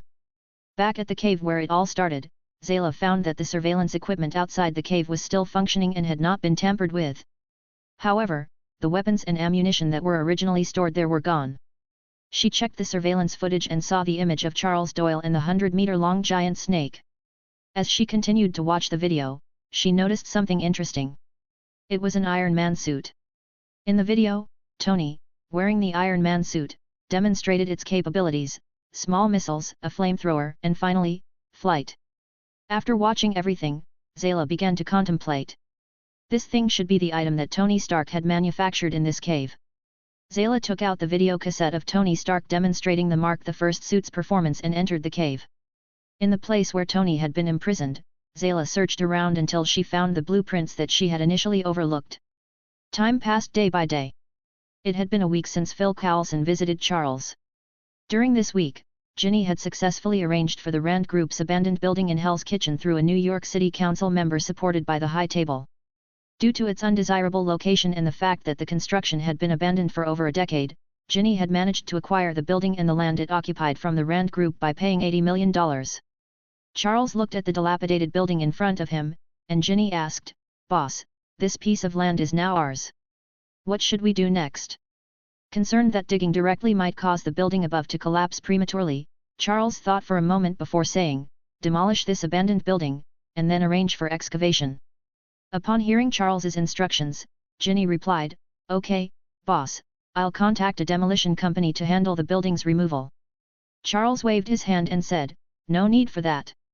I'll take care of demolishing this building. Now, send a team of enforcers in to check if there are any homeless people inside, and if there are, make sure to drive them all out. Upon hearing Charles's words, Ginny didn't hesitate and immediately dispatched a team to search for occupants inside the building. As Charles had expected, people were quickly forced out, and there were quite a few of them, over 30 homeless individuals. One of them muttered curses but fell silent when they saw the heavily armed enforcers from the High Table. In no time, they had scattered and disappeared. After about an hour, the team members returned and reported, we've searched all areas of the building, and there are currently no occupants. Charles nodded in agreement.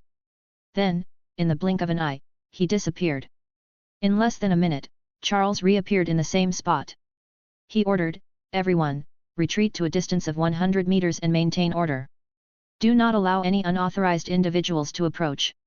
Yes, Lord Charles, the 40 armed men immediately dispersed and moved 100 meters away from the site, maintaining a vigilant watch.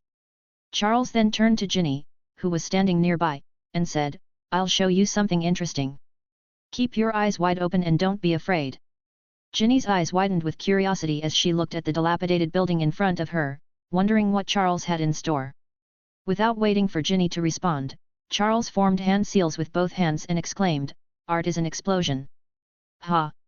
In the next moment, the explosive tags that Charles had placed all over the building and load-bearing walls ignited simultaneously. Boom! A violent explosion suddenly occurred, startling Ginny. Following the explosion, the once towering abandoned building began to collapse, raising a cloud of dust. As the dust settled, the building had completely disappeared, leaving behind a pile of rubble. Ginny, looking at the scene before her, asked inquisitively, "Boss, did you just use explosive tags?" Charles nodded and replied, "How was it?" "Not bad, right?" Ginny, staring at the ruins before her, said earnestly, "Perfect effect. I'll arrange for cleanup right away and start excavation immediately. But as you mentioned, the dragon bones are deeply buried underground, and it might take some time. We're afraid we won't be able to excavate them." Charles suggested, "If it takes too long, it means we don't have enough manpower. Send more people over for the initial excavation work, and we'll use our own men for the later stages." Considering her own 60 high table enforcers, Ginny nodded. With these people for the later stages, deep excavation should be manageable, so she didn't say anything more. 91. Foolishness. Charles Doyle drove his recently repaired Mercedes 300 SL back to his office. Over the past week, he had acquired several items through the system. During this time, Charles obtained the following rewards from daily check-ins: 50 servings of delicious ramen x2, 50 gold coins, 5,000 copper coins, 200 reincarnation stones, 1 ninja recruitment scroll, and 1 ninjutsu scroll. As for the mission guild, Suzuki and Rock Lee had completed a total of 10 C-rank missions over the week, including the task entrusted by Kingpin. With no more members of the Hand clan left in the United States, Charles received 5,000 reputation points, 500,000 copper coins, and 10 ordinary treasure chests as rewards for these 10 C-rank missions. In contrast, Kingpin's A-rank mission, which was completed successfully, awarded Charles 5,000 reputation points, 500,000 copper coins, and 1 exquisite treasure chest. It could be said that the rewards from a single A-rank mission were equivalent to those from 10 C-rank missions. With these achievements, Charles's reputation points had once again reached 13,500, his copper coins were restored to 1.7 million, and he had accumulated 72 gold coins. As for the treasure chests, Charles had accumulated a total of 14 ordinary treasure chests and 1 exquisite treasure chest. He planned to open them all together once the dragon bones were in place. Meanwhile, in a cemetery in New York, a funeral was taking place. After Matt Murdock's death, his body and weapons had been retrieved by Foggy and were now being prepared for the funeral ceremony. Due to Matt's exposure as Daredevil, people he had helped in various capacities, whether as a lawyer or as Daredevil himself, spontaneously gathered at the funeral site to pay their respects and leave flowers. Foggy looked at the many attendees and felt a sense of relief for Matt's actions during his lifetime. At least Matt's deeds had made a positive impact. However, he also felt deep sorrow for Matt's untimely death, returning him to the embrace of the Lord so soon. Such a good person, a blind lawyer who helped people and fought for justice, had ultimately died at the hands of others. The official autopsy indicated that Matt had died after being hit by a high-speed semi-truck, with all his ribs crushed. But Foggy knew the truth was not that simple. As Foggy was standing by the tombstone, lost in thought, an elderly man with a white cane appeared beside him and called out, "Foggy." Startled by the voice, Foggy turned around and saw Stick, Matt's mentor. Foggy's voice was filled with grief that he couldn't hide. He began to speak, "Matt. Matt was murdered." Stick, with his expressionless face, showed signs of anger. He then said, "I know. I didn't expect that after I went to the Japan, Matt would." Inside a stronghold of the Chaste in New York, Foggy, a close friend of Matt Murdock, and Stick, Matt's mentor, stood before a coffin. Inside the coffin lay Matt's body. After the funeral, Stick had his men dig up Matt's body and bring it back. Stick and Matt shared the same blindness, and neither could see what was before them. Stick said with a hint of sorrow in his tone, "Foggy, did you also bury Matt's billy club alongside him?" Foggy, looking at the coffin, wore a troubled expression but answered, "Yes, I buried it together with Matt." "Sir, is there really a clue inside to find the person who killed Matt?" Foggy asked cautiously. Stick remained silent for a moment and then slowly responded, "There will be clues. Bring it out, take the club out of the coffin." Several members of the Chaste present at the scene approached and opened Matt Murdock's coffin, retrieving the billy club that had been buried alongside him. Taking the billy club from his subordinates, Stick skillfully dismantled the upper half of the club, revealing the microphone and recorder hidden inside. He clicked on the playback button. And Foggy, who had been standing by, could hardly believe it. He had always thought of Matt's billy club as a simple blind man's cane, but it turned out to be hiding so much. As the recorder began to play, Matt's voice resonated. As Stick adjusted the playback, Matt's voice finally came through from inside the club. Release the people you have tied up. Hell's Kitchen is not a place for your violence. You've killed so many people, now raise your hands and surrender to face the judgment of the law. Hearing this, both Stick and Foggy understood that Matt must have been killed while trying to rescue someone. As the recording continued, other voices became audible, indicating that Matt was not alone. Sir, are you sure you want to stop us? Rock Lee, hurry up, the boss is waiting for us to bring the target back. I hope there won't be any more idiots trying to block our way. Hearing his own disciple being referred to as an idiot, Stick gripped his walking cane, which was also a billy club. Stick then said, go collect information about the location where Matt was found dead and what happened in the surrounding area. I don't believe there are no traces at Matt's death scene. And find out more about this guy named Rock Lee and the organization behind him. I want detailed information. One of the Chaste members standing next to Stick spoke up, Boss, during the time you were away, significant events occurred in New York. We have collected this information, and it also involves your disciple Matt Murdock. It's just that you received news of your disciple's death as soon as you returned, and you haven't had a chance to learn about it. Upon hearing that his subordinates had already gathered information, Stick was somewhat surprised. He then looked at Foggy and said, Foggy, the rest of this isn't suitable for you to know. You should go back. Stick continued sternly, I will avenge Matt. Hearing Stick's determination, Foggy realized that some things were better left unknown. He glanced sadly at his friend lying in the coffin before turning and leaving. Once Foggy had left, Stick spoke again, report the gathered information to me. The Chaste member who had just spoken took out a file and opened it. He then said, since a week ago, for unknown reasons, Charles Doyle, the elder of the High Table, who controls the United States, declared war on the Hand within the country. On that day, all the assassins in the United States received the latest wanted notice from the Continental Hotel, with a reward totaling up to $200 million for killing any member of the Hand. On the day the reward was announced, all the factions under the High Table's control nearly simultaneously attacked various Hand bases within the United States. This included the building where Madame Gao was located, which was also attacked by 3 adjudicators under Charles Doyle's command. Among them, as you mentioned, Rock Lee is one of those adjudicators. According to the investigation, your disciple, Matt Murdock, went to stop the adjudication team and take Madame Gao away. He was shot dead on the spot. Upon hearing this, Stick, with his intelligence, had already guessed what had happened. He couldn't help but curse, foolish. Madame Gao was their true enemy, and Matt had gone to rescue the leader of their enemies. It was simply beyond salvation.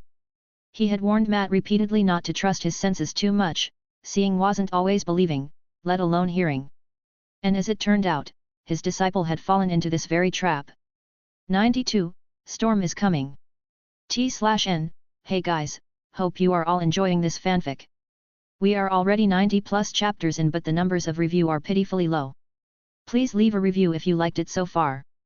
There are currently no more Hand members in the United States, and all their strongholds have been taken down. According to the latest information, after being brought back to the Charles Agency, Madame Gao was executed and her body was taken away for cremation. Even the personnel responsible for escorting Madame Gao's ashes were killed by the Continental Hotel's assassins. By the time we arrived, Madame Gao's ashes had already been scattered by the rain. Listening to the report from his subordinate, Stick burst into laughter. Ha ha ha. After so many years, the Hand has reached this point. Madame Gao, not only did you die, but your ashes were also scattered. Without a body, how do you plan to return? At first, Stick didn't care when he heard that Madame Gao had been taken away. He knew that even if Madame Gao was killed, she would return. However, he didn't expect Charles's method to be so special, directly cremating Madame Gao. Now he knew that one of the 5 fingers of the Hand had been completely annihilated. Madame Gao could never return. As Stick was laughing heartily, he suddenly remembered his deceased disciple and immediately stopped laughing. Approaching the coffin, he looked at Matt Murdock lying inside. Stick's expression turned solemn, and he murmured, "Rest assured, Matt. I will definitely avenge you. No one can kill my disciple and live to tell the tale." At the same time, an idea arose in Stick's heart. If he could find the dragon bone, could he also resurrect his disciple? Then Stick gave an order, "Gather all the information about Charles and find out everything about him. I want him to pay for what he's done. Investigate all the activities of the Hand in Hell's Kitchen before. Find out why they came here. I don't believe that the Hand sent one of their 5 fingers, Madame Gao, just to establish a factory." One of Stick's loyal members immediately nodded and said, "Yes." Seeing his subordinate leave, Stick looked at Matt's corpse in front of him. His expression was serious as he said, "Disciple, it seems like your body needs to be preserved. Otherwise, when we really find the dragon bone, I won't be able to resurrect just a skeleton." On the other side, Charles Doyle returned to his agency in his car.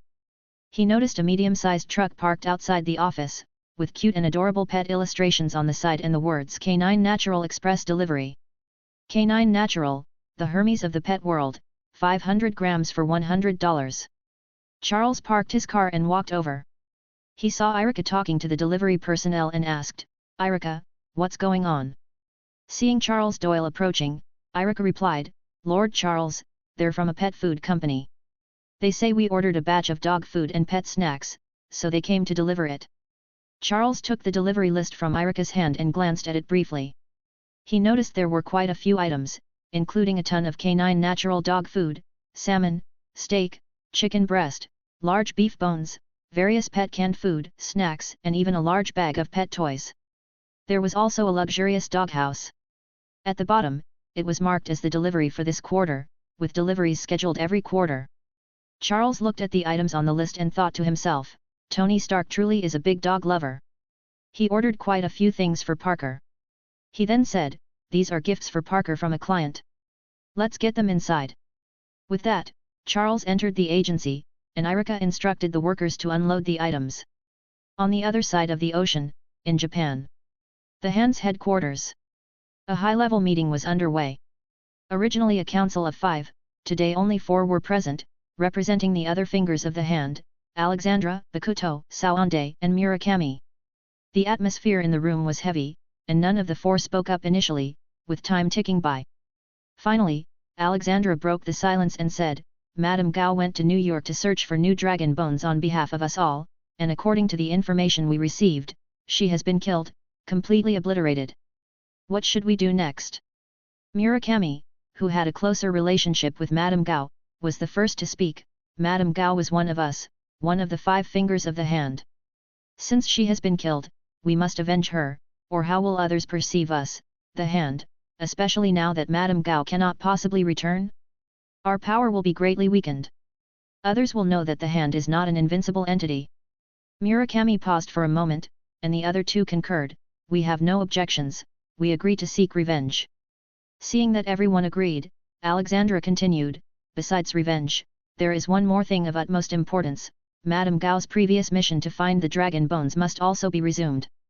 Based on the information sent back to headquarters by Madame Gao before her death, the general area of the dragon bones has been narrowed down. The dragon bones are buried in the land of Hell's Kitchen in New York. Companions, we now have very few dragon bones left, so the task of finding new ones is urgent and must continue. This time, all 4 of us will mobilize our forces, bringing our respective subordinates. On the one hand, it is to avenge Madame Gao, and on the other hand, it is to find the dragon bones." At this point, Bakuto and Sawande also spoke up, "The 4 of us haven't worked together for a long time. This time, we must let the outside world know the terror of the Hand." Seeing that everyone had expressed their willingness, Alexandra pressed a button on her remote control, and a large screen displayed the picture of Charles Doyle along with his identity information. "Now, we need to understand our enemy, Charles Doyle. Due to the devastating blow suffered by the Hand organization in the United States, our intelligence is lacking. This information was purchased through other channels. Currently, we still do not know why the High Table had a conflict with us. But what is certain is that the bounty on the Hand throughout the United States was set by them. Therefore, in this operation, we not only aim to eliminate Charles Doyle but also to set fire to the Continental Hotel in New York." With Alexandra's explanation, the group gained some understanding of Charles Doyle's identity and strength, and a plot against Charles Doyle began to take shape. 93. Chakra's Surgical Knife, Bonus Chapter. Back in the office, Charles Doyle saw that Rock Lee and Uchiha Suzuki were engaged in combat practice in the training room. Due to Rock Lee's inability to unlock the 8 inner gates, his strength was not on par with Suzuki, who had already undergone power enhancement. At this point, Sasuke's strength was greater than it was at the end of the Chunin exams, which meant he was considerably stronger than when he was in his base form. When the two saw Charles Doyle's arrival, they thought he had a new mission to assign, so they stopped their sparring and approached Charles respectfully, saying, "Lord Charles." Looking at the large craters on the cement floor of the training room, Charles thought for a moment before speaking, "Go report to Ginny and join in the excavation work as soon as possible to speed up the search for dragon bones. If the dragon bones are indeed useful, whether it's for enhancing your strength or for the arrival of someone you're hoping for, the process will be significantly accelerated." Upon hearing Charles's words, both Uchiha Suzuki and Rock Lee became excited. They exclaimed, "Yes! All right, you two should go help right away." With that, Charles heard a swishing sound. The two of them bolted out of the training room and headed outside. Charles immediately called after them, "Take a taxi, it'll be more convenient." "Understood, Lord Charles." Charles arranged for the two of them and then returned to his room.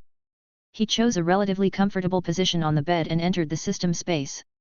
Since obtaining the skills from Shizuan, he hadn't had a chance to practice and master it. Today, he planned to practice ninjutsu in the system space.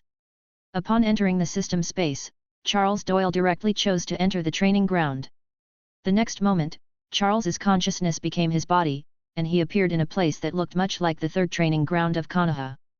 After stretching his body a bit, Charles began to attempt the 3 ninjutsu techniques of Shizuan. Charles first practiced the ninja art, Poison Mist. He formed hand seals with both hands, gathering chakra in his chest, and then converted it into nature transformation, exhaling it forward. Instantly, a large cloud of poison mist appeared in front of Charles. As he used more chakra, Charles could control the quantity of poison mist he exhaled. The more chakra he converted, the more poison mist he exhaled, and the longer the poison mist would persist. During his practice, Charles made multiple attempts, using the technique while standing, crouching, and even jumping in the air. He tried various postures and potential combat situations, covering them one by one. Charles even experimented with using the poison mist technique underwater. After mastering the ninja art, Poison Mist, Charles briefly practiced the needle bullet technique and became proficient enough to stop further practice. After all, the use of poison needles didn't particularly appeal to Charles, he found it somewhat petty. Nevertheless, he decided to master the technique just in case. What Charles was truly interested in was the ultimate technique of Shizuan, the Swallow Return, Tauntaun Dance. As Charles formed hand seals, the ninja pig Tauntaun was summoned and charged forward with a full-on frontal assault. Although Tauntaun was just a ninja pig, during its charge, it created a large trench in the ground, demonstrating tremendous power. Charles also manifested a chakra surgical knife in his hand and swiftly made horizontal slashes towards the front. Finally, he leaped backward and launched another downward slash to complete the technique. After experimenting with the technique, Charles began to break down the ninjutsu. Although it was a skill that came with the system's mobile game, in Charles's hands, skills could be broken down. After all, this was the real world, not a game where skills couldn't be stopped or used in parts. Of all the skills, Charles was most interested in the chakra surgical knife that was conjured using this technique. Charles tried it for himself, following the knowledge implanted in his mind by the system, and began to form the chakra surgical knife. With ease, chakra surged from Charles Doyle's hands, condensing into a chakra surgical knife. Now, Charles began practicing this jutsu. As for summoning Tauntaun for combat, he would leave that to Shizuan. What he needed was to use the chakra surgical knife for close combat, cutting into the enemy's flesh. As a legendary assassin, Charles was well aware of where the human body was most vulnerable and how a simple slash in the right place could cause devastating damage. He knew the human body's meridian weaknesses in details. While Charles had limited healing abilities, he excelled in close quarters combat using the chakra surgical knife. So, Charles immersed himself in the practice of ninjutsu. 3 days passed in the blink of an eye. During these 3 days, Charles logged into the system and received 500 prestige points, 200 reincarnation stones, and 80,000 copper coins. Just as Charles had finished checking in and exited the system space, his phone, which was on the table, rang. Charles answered the call, and Ginny's excited voice came through, "Boss, you need to come quickly. We've found something unusual here. There's a seal underground. You need to see if this is what you're looking for." Hearing Ginny's words, excitement immediately crossed Charles's face. He replied with a voice filled with undisguised excitement, "Wait for me, I'll be there right away." After hanging up the phone, Charles grabbed the clothes lying nearby, then walked out of the room. Charles went to the front desk and took his Mercedes car key. He instructed Erica, who was at the front desk, "You stay here and watch over things. I'm heading out for a bit. If any clients come in with requests, make sure to register their tasks." Without waiting for Erica's response, he rushed out of the office and headed to the backyard garage. In the garage, Charles jumped into his car, started the engine, and floored the gas pedal. He drove off in a hurry. Using his highly developed visual and dynamic perception abilities, along with his sharp reflexes, Charles drove the car like a rocket, almost pushing the gas pedal through the floor. In no time, Charles arrived near the land he had acquired for the Hell's Kitchen project. The entire area was enclosed by barriers, with signs that read "Private Area, Under Construction. Do not approach." Charles parked his car by the roadside and headed to the main entrance of the construction site. 94. Surprise Attack. Charles immediately spotted Ginny and several high-table envoys who had been waiting on the side when he arrived at the site.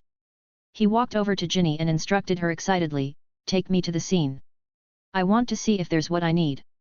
Ginny, observing Charles's unusual excitement, which was a rare sight considering his normally composed demeanor, couldn't help but be curious. She knew that even when Charles had received hundreds of millions of dollars in gifts or a $2 billion bounty, he had never shown such excitement. "Boss, please follow me," Ginny said. She led Charles into the underground tunnel they had excavated. The tunnel was deep, stretching dozens of meters underground. Along the way, Charles saw many high-table envoys busy transporting soil outside. In the deeper parts of the tunnel, occasional explosions and loud calls from Rock Lee could be heard. Shortly, Ginny brought Charles to the end of the tunnel. There, Rock Lee was attacking a grey-white wall, while Sasuke Uchiha was placing explosive tags in places where the grey-white energy wall had not yet been excavated, preparing for controlled explosions. Seeing Charles Doyle's arrival, everyone stopped their work and respectfully greeted him, "Lord Charles." Charles nodded and said, "You've done a great job with the excavation. I didn't expect such progress in just 3 days. It's beyond my expectations.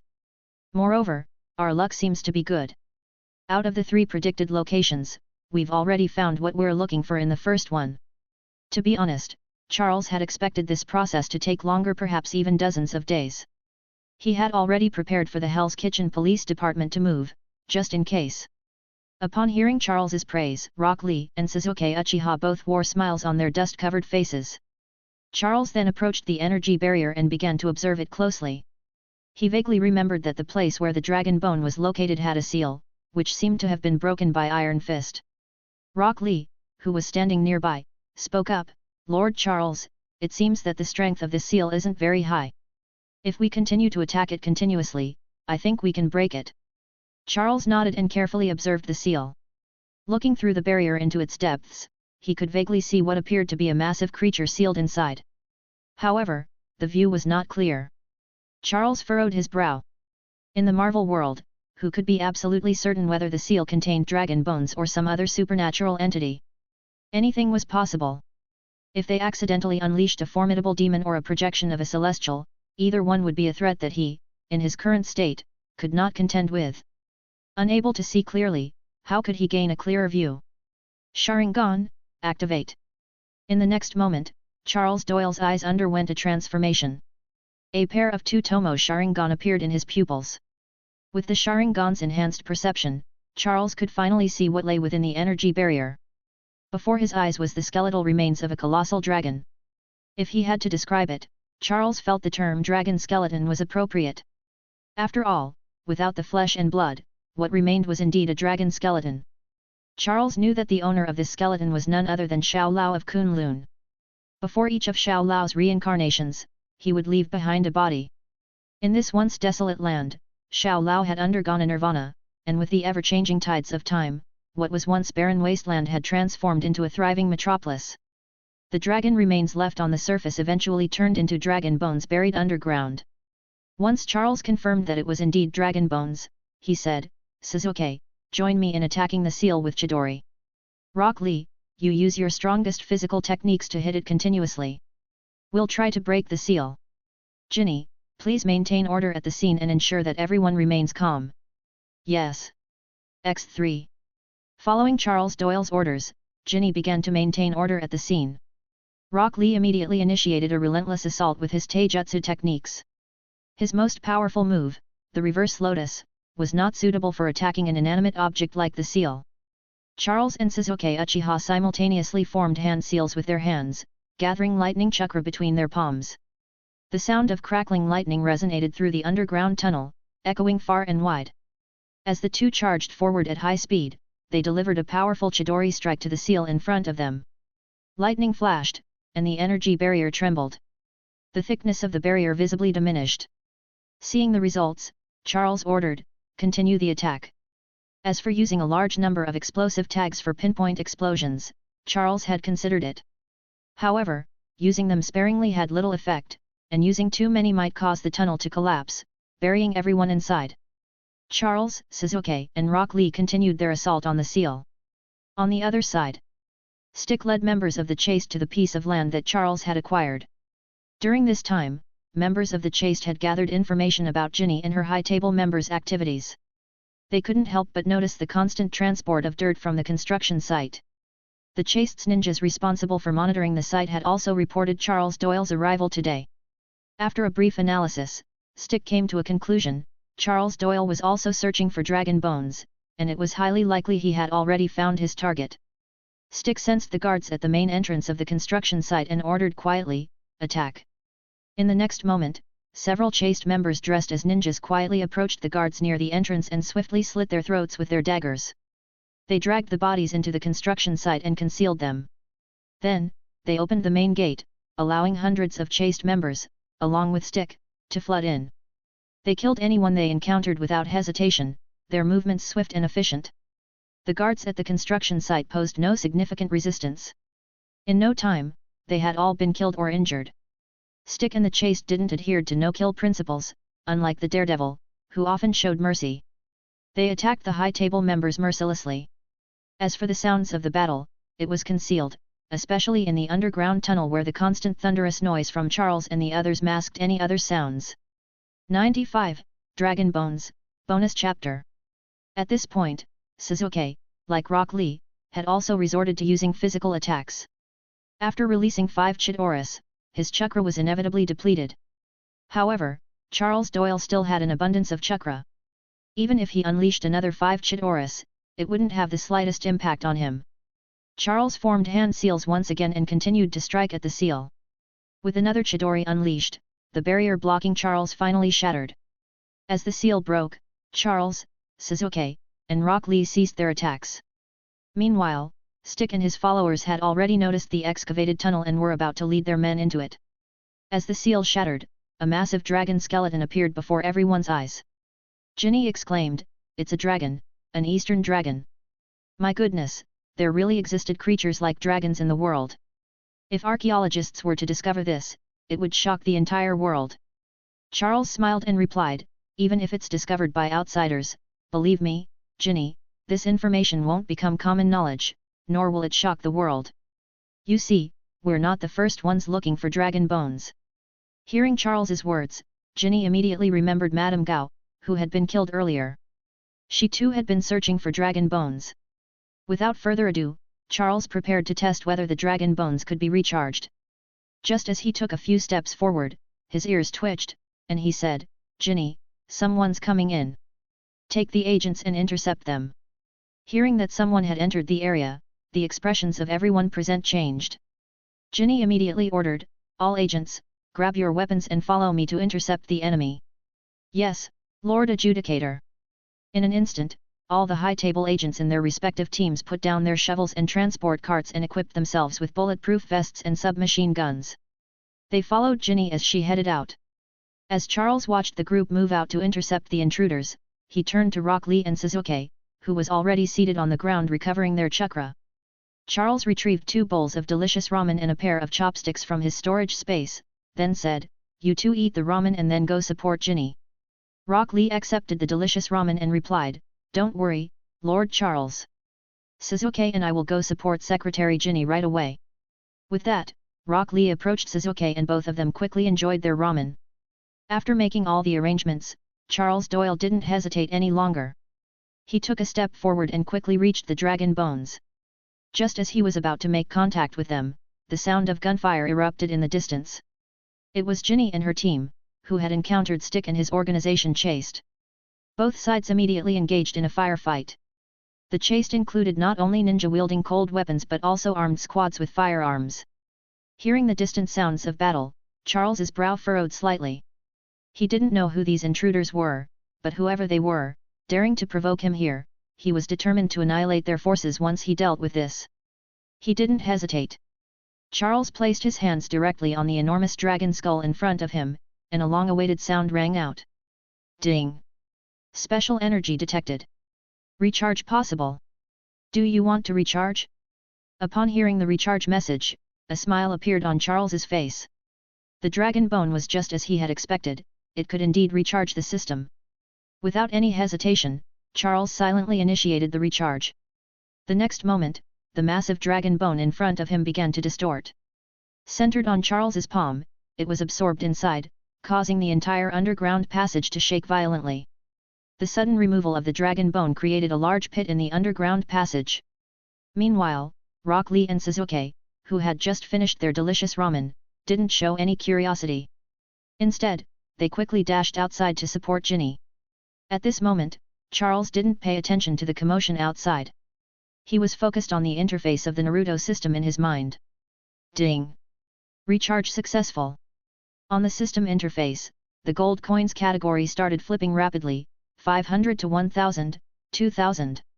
The numbers kept changing until they settled at 8,472. A total of 8,400 gold coins had been recharged, and Charles's VIP level had also changed from VIP 1 to VIP 3. Seeing the recharged amount, Charles felt quite pleased. It was a significant improvement compared to when he first acquired the Destiny Loom, it was 10 times the difference. The legendary dragon's remains were truly valuable. Charles wondered how much the dragon itself was worth. As for the 8,400 gold coins, even though they only raised him from VIP 1 to VIP 3, Charles had already gotten used to it. After all, the first recharge of 840 gold coins had only taken him to VIP 1, the lowest level. Being able to reach VIP 3 made him quite satisfied. Ding! Congratulations, the recharge was successful. Charles Doyle is now VIP 2. Rewards: 12,000 copper coins, 70 reputation, 1 secret jutsu scroll, 1 ninja recruitment scroll. Ding! Congratulations, the recharge was successful. Charles Doyle is now VIP 3. Rewards: 14,000 copper coins, 80 reputation, 1 secret jutsu scroll, 1 ninja recruitment scroll. Seeing these two pieces of good news in succession, Charles was very satisfied. He had obtained 2 secret jutsu scrolls, 2 ninja recruitment scrolls, which were quite valuable. Especially the new function to establish an organization filled Charles with anticipation. As he trusted his subordinates, Charles didn't immediately exit the system interface. However, he didn't focus on creating an organization immediately either. Instead, he moved to the battle position section. He wanted to unlock new battle positions. He clicked on the plus sign next to the battle position, and a message immediately popped up. Ding! Do you want to spend 1000 gold coins to unlock a battle position? Charles didn't hesitate and clicked to unlock. The next moment, the battle positions increased to 4, and Charles looked at his remaining 7,472 gold coins. Without further hesitation, Charles continued to unlock. Ding! Do you want to spend 2,000 gold coins to unlock a battle position? Seeing that the 5th position only required 2,000 gold coins, Charles breathed a sigh of relief. It wasn't too much, still within an acceptable range. He clicked to unlock once again, and now Charles could summon 5 ninjas simultaneously to this world. He continued to unlock. Ding! Do you want to spend 5,000 gold coins to unlock a battle position? When he saw 5,000 gold coins, Charles immediately stopped his intention to unlock further. Right now, he needed ninjas, not more battle positions. Without hesitation, Charles placed the ninja card for Shizuan in one of the battle positions.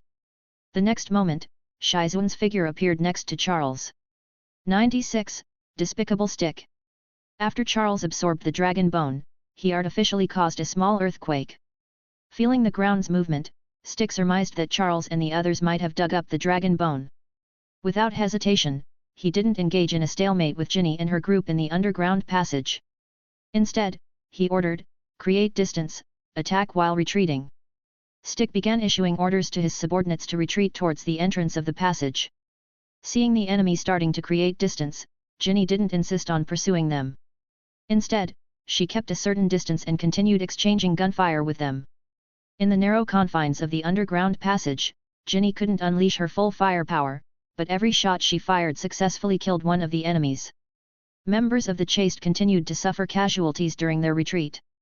Along their path, they left behind corpses at regular intervals. After retreating a certain distance, Stick sensed the airflow in the tunnel and the wind pouring in from the entrance. He ordered, "They're below in the tunnel, seal them with poison gas." Following Stick's command, several members of the Chaste took out canister-style grenades from their pockets, removed the pins, and threw them directly into the tunnel. As the pins were pulled, the grenades immediately released yellow smoke, spreading rapidly and sealing off the tunnel. The yellow smoke made it impossible for both sides to see each other's figures, completely obstructing their line of sight. With the influx of air from the tunnel entrance, the poison gas began to spread deeper into the tunnel. Stick's subordinates stood guard at the tunnel entrance, ready to mercilessly shoot anyone who emerged, choking them on the poisonous gas. Seeing the spreading poison gas, Ginny realized things were taking a bad turn and attempted to lead her group out of the tunnel. However, they were forced back by the bullets that followed. Helplessly, Ginny could only lead her group back into the underground tunnel to avoid the poison gas. Even so, some slower responders ended up inhaling the gas and collapsed, foaming at the mouth. Just as Ginny had retreated, Suzuki and Rock Lee arrived at the scene. Seeing the disarray of the group, Suzuki questioned, "What happened, Ginny?" Ginny, still panting heavily, nervously replied, "Something's wrong. We need to find Charles quickly, the enemy used poison gas." Before she could finish speaking, the yellow smoke rapidly advanced toward them. Suzuki, seeing this, immediately grabbed two of the high table members and instructed Rock Lee, "Lee, take Ginny. We'll retreat inside for now." As soon as he finished speaking, Suzuki, holding two people, sprinted deeper into the tunnel. Rock Lee had no choice but to carry Ginny and follow Suzuki to retreat. The other high table members could only run desperately on their own. Those who were slower in their escape had the poison gas overtake them, falling to the ground in agony, their bodies convulsing. Rock Lee and Suzuki moved swiftly and, in the blink of an eye, returned to the end of the tunnel, the location of the sealed dragon bone. However, they weren't met with just Charles, there were also Shizuan with him. Charles had just summoned Shizuan and briefly explained the situation. He hadn't said much when he saw Rock Lee and Suzuki returning with several people in tow. Seeing this situation, Charles was filled with surprise. At this moment, Rock Lee and Suzuki put down the people they had brought back down. Ginny was greatly surprised by the appearance of Shizuan, a person she had never seen before. However, this was not the time to dwell on that. She immediately called out anxiously, "Boss, we're in trouble. The enemy used poison gas and sealed off the passage. Several of our people have already fallen under their poison gas." Hearing Ginny's words, Charles's previously joyful mood due to the dragon bone harvest vanished instantly. Using poison gas in an underground passage? They were trying to wipe us out completely. If it were ordinary people, they'd have met their doom. Charles's face didn't show a hint of nervousness. He spoke calmly, "Ginny, don't worry. I have a solution. Do you have any idea which faction the enemy belongs to?" Hearing Charles's calm tone, Ginny's anxious heart also settled at this moment. After a moment of thought, she said, "I'm not sure which faction the enemy belongs to, but it's possible they're members of the Hand. I saw that they had ninjas among them." The leader seemed to be an old man holding a stick, but his eyes appeared unusual. Evidently, Stick's agile movements made it difficult for Ginny to perceive him as blind. Charles murmured, "A Stick? An old man? Ninjas?" In the next moment, Charles seemed to recall something and said with certainty, "So, it's the leader of the Chaste, an old man with a stick. At this point, Shizuan, who was standing nearby, suddenly spoke up, poison gas? Let me go and check it out. Seeing Shizuan speaking up unexpectedly, Charles contemplated for a moment and then said, all right, you're an expert in this field. Check the situation with the poison gas, but be careful. Understood.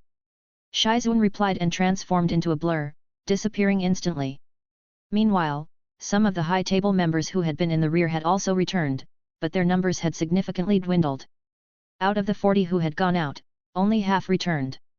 The others had either died in the gunfire exchange or succumbed to the poison gas. Sasuke and Rock Lee, witnessing Shizuan's speed and movement, exclaimed in amazement, Lord Charles, the person who just...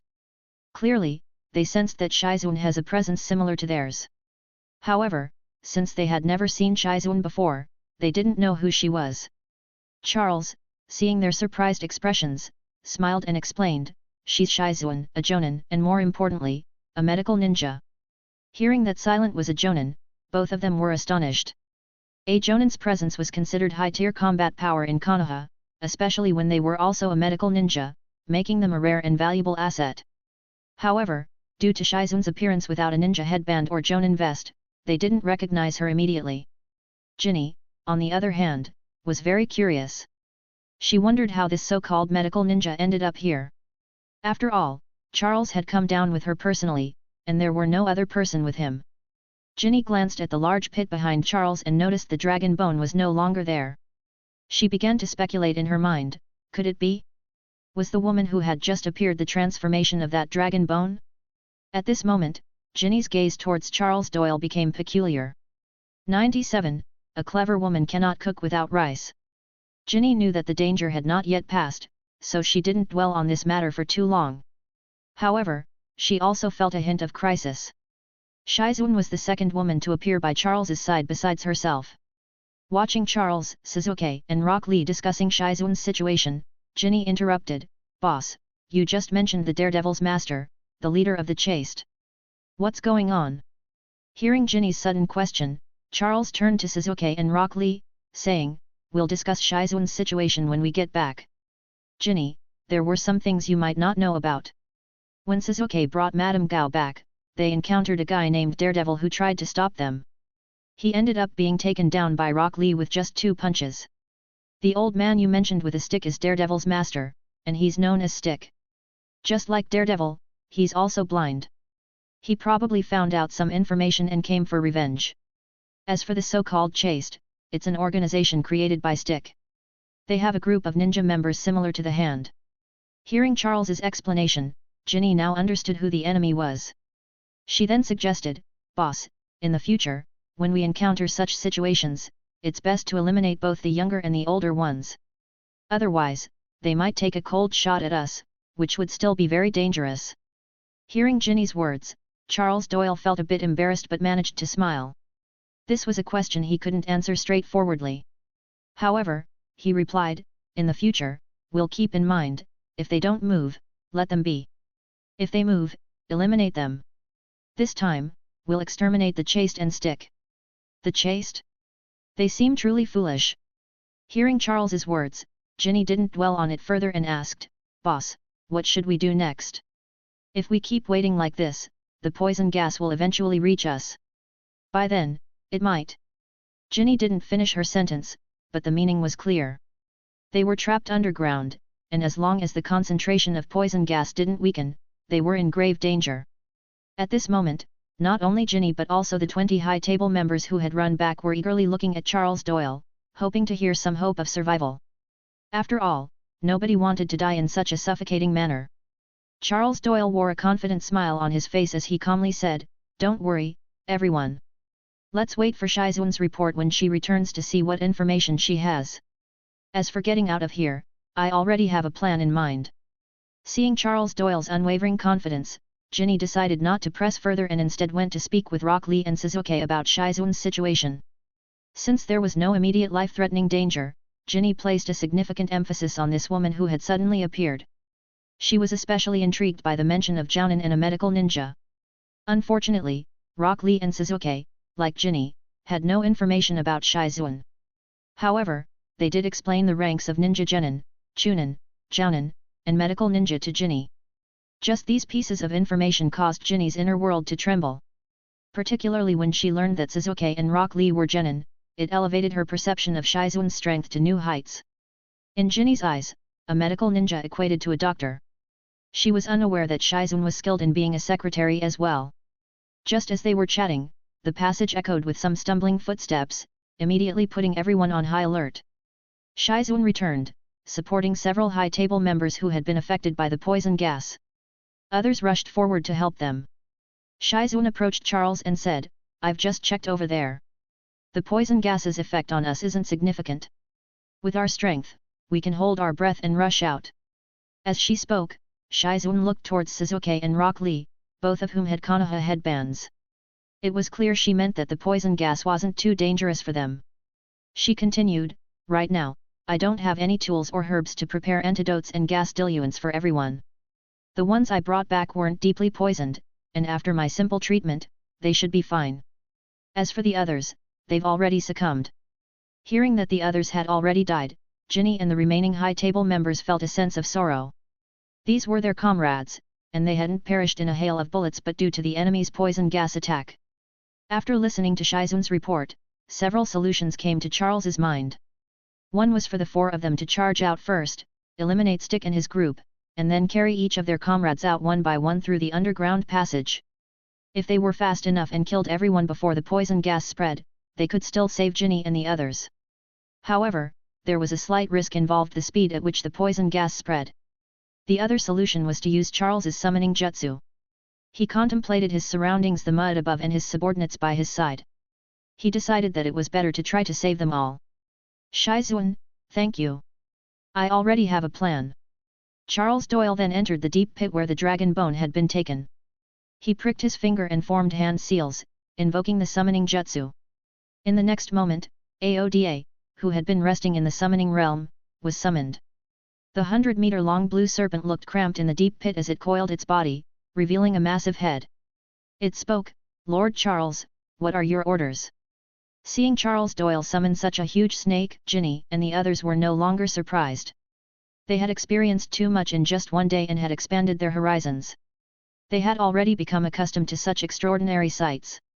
If it weren't for their trembling legs, which had betrayed them, they would have faced this calmly. Shizuan, on the other hand, was surprised and asked, Are you the inheritor of the Ryokai cave?" Charles Doyle glanced at Shizuan and realized that she probably hadn't had a chance to check the information the system had provided her. He said, "Shizuan, later take a look at the additional information in your mind, and everything will become clear. Aoda, do you see the earth above us? I need you to directly create a path to the surface, and then lead my subordinates out of here." Aoda lightly bumped the earth above with its head and replied, "No problem, Lord Charles." 98. The Demise of Stick, Bonus Chapter. Following Charles's instructions, Aoda immediately sprang into action. Neither the soil above nor the concrete on top could impede the progress of Aoda, and soon a large hole leading straight to the surface was created. Due to its location, the hole created by Aoda was not far from the previous passage. Thanks to his keen sense of hearing, Stickman noticed that something was amiss underground right away. By the time Stickman arrived with his 20 members of the Chaste, the hole had already been opened. The massive body of Aoda emerged from the hole, and upon seeing the enemy in front of it, it swung its tail to take out a large group of people in an instant. Only Stickman managed to evade Aoda's attack thanks to his extraordinary agility and acute hearing. After eliminating a significant number of enemies at the passage's entrance, Aoda immediately returned underground. "Lord Charles, I've just opened the passage, and the enemy has already detected it. Should I go up and deal with them?" asked Aoda. Charles glanced at the others and said, "Shizuan, Suzuki, Lee, you come with me to confront the enemy above. Ginny, you take the remaining people and climb onto Aoda. After we go up, Aoda will take you to the surface." Upon hearing Charles's orders, both Ginny and Aoda agreed without any objections. However, Shizuan was surprised by how obedient Aoda was. She knew that Orochimaru's summoned beast, Manda, was known for its ferocity. Every time it appeared, it required 100 sacrifices. It was impossible for such a beast to let non-ninja individuals ride on it. After giving instructions to everyone, Charles didn't hesitate any longer and said, "Let's go." In the next moment, the four of them vanished with a whoosh, heading towards the passage above. Seeing the four of them leaving, Ginny began to organize the remaining people to climb onto AODA's body. To AODA, the presence of more than 20 people climbing on its back was inconsequential. As Charles and the others burst out of the passage, Stickman and his subordinates had already arrived. Stickman immediately ordered, "Attack!" Dozens of assault rifles started firing, creating a crude metal storm of bullets pouring towards Charles and the others. Several even threw grenades. Rat-a-tat! Boom! Boom! The sound of gunfire from the assault rifles and the explosions from the grenades echoed through the construction site. However, when the smoke cleared, there were only 4 broken wooden stakes on the ground. Charles and the others had used substitution jutsu to evade the attacks. With a decisive battle between both sides, Charles and Sasuke launched powerful fire release jutsu. Fire release, Great Fireball Jutsu. 2 enormous fireballs, each over 10 meters in diameter, were launched directly at the Chaste members. In an instant, more than 20 enemies were turned into charred corpses, dying on the spot without even a chance to scream. Rock Lee didn't hold back either. He unleashed the Drunken Fist and Leaf Hurricane successively, sweeping through a large area. Anyone who came into contact with him died instantly or was sent flying. The scene was filled with cries of agony. Shizuan, on the other hand, skillfully wielded her kunao as she moved around, killing 1 person with each appearance. Originally a group of 100, the Chaste now numbered around 60. Faced with the massacre by Charles and his team, they couldn't offer any effective resistance. At this moment, Stickman shouted, "Who are you people?" Evidently, the strength demonstrated by Charles and his team left Stickman unable to believe that they were the ones he sought revenge against. From his knowledge, neither Charles nor the elder of the High Table had this level of power. Charles and his team paid no attention to Stickman's shouts and instead increased the pace of their slaughter. Stickman saw the situation and attempted several times to attack by using sound to locate his targets, but he did not succeed. Charles's team was just too fast. In just over a minute, all of Stickman's 60 Chaste members had been killed, leaving only him standing with a long staff. Stickman's survival was not due to his strength or evasion skills, but because Charles wanted him to be the last to die. Sensing that he was surrounded, Stickman did not attack. He knew it would be futile, his opponents were too fast, and he couldn't react in time. Instead, he said in resignation, "Who are you people?" Charles had a hint of amusement on his face and replied slowly, "You attacked us with poison gas grenades, and now you are asking who I am." Hearing the unfamiliar voice, Stickman was uncertain. Charles Doyle. Impossible, the elder of the High Table couldn't have this kind of power. How could the other 11 be on equal footing with you? Listening to Stickman's words, Charles was both surprised and amused, thinking, is this old guy trying to sow discord already? Although I also think those people aren't qualified to be on equal footing with me. Stickman, I know who you are. I want to ask you one thing now. Are you seeking revenge for your disciple, or is someone manipulating you from behind? Charles wanted to know whether Stickman's actions were his own decision or if there was someone else pulling the strings. If there were more enemies behind him, they needed to be rooted out. Stickman, standing in place, didn't hesitate and immediately replied, "The members of the Hand told me that your subordinates killed my disciple." Charles looked at Stick seriously and said slowly, "It seems like you came here on your own accord." A kunao was thrown by Charles, and its tremendous force pierced through Stickman's heart from behind, sticking into the ground. Seeing Stickman fall to the ground dead, Charles said with disdain, "Old man, trying to shift the blame, huh? Did you really think I wouldn't know the connection between the Chaste and the Hand?" However, Charles realized that he had killed Madame Gao and acquired the dragon bone buried in Hell's Kitchen. So, the Chaste would come after him sooner or later. After some contemplation, Charles thought that there might still be some dragon bones in the possession of the Hand. He wondered how much value they would have if he could recharge them into the system. It seemed like he needed to find an opportunity to take the initiative and eliminate them. Approaching Stickman's body, Charles retrieved his long staff and said, "It looks like I'll have to follow that one-eyed dragon's example and create a trophy collection room. The first item is Mark 1, and this billy club can be considered the second item." As Charles spoke, AODA emerged from the ground with the remaining people. 99, the 6th 10 consecutive draws. After Charles defeated Stick, he returned to the office with Shizuan, Uchiha Suzuki, and Rock Lee. Ginny remained behind to handle the aftermath. Dealing with over 100 bodies and the poison gas in the underground tunnel required thorough cleanup and arrangements. Irika Umino, who was responsible for overseeing things in the agency, eagerly approached Charles upon their return. Lord Charles, Lady Shizuan, Irika greeted them. Upon seeing the young man dressed in a Chiyunin vest beside Charles, Shizuan took a moment to ponder and then inquired, "Are you Irika Umino?" "Yes, Lady Shizuan, I am Irika Umino. It's been a while since you and Lady Tsunade left the village, and I never expected to see you again in this world," Irika replied. The mention of Lady Tsunade piqued the curiosity of the two little ones who were with Charles. Charles looked at Irika's excited expression and instructed, "Irika, Shizuan has just arrived here and is not familiar with many things. Please give her a detailed explanation. And you two little troublemakers," he added, addressing Suzuki and Lee, "since you seem interested, join in on the conversation." Without waiting for Irika to respond, Charles made his way to his room upstairs. Once in his room, Charles took a moment to bathe and change clothes. With the Dragon Bones matter resolved, the next step would be recruiting ninjas. Just as Charles was about to access the system, the phone on the side table suddenly rang. He picked it up and saw that it was a call from Kingpin. Charles answered the call. "Hey, Charles. I heard there was quite a commotion at the land you acquired today. Do you need any help?" Charles chuckled and replied, "Kingpin, it seems like you have a reliable source of information." On the other end of the phone, Kingpin explained, "Charles, it's not that I wanted to pry into your secrets. The situation over there was just too significant, with gunfire and explosions. In Hell's Kitchen, such events are not easily overlooked." Charles didn't pay much attention to Kingpin's explanation and casually said, "There's no need for your assistance, but would you like to gain control over another piece of territory?"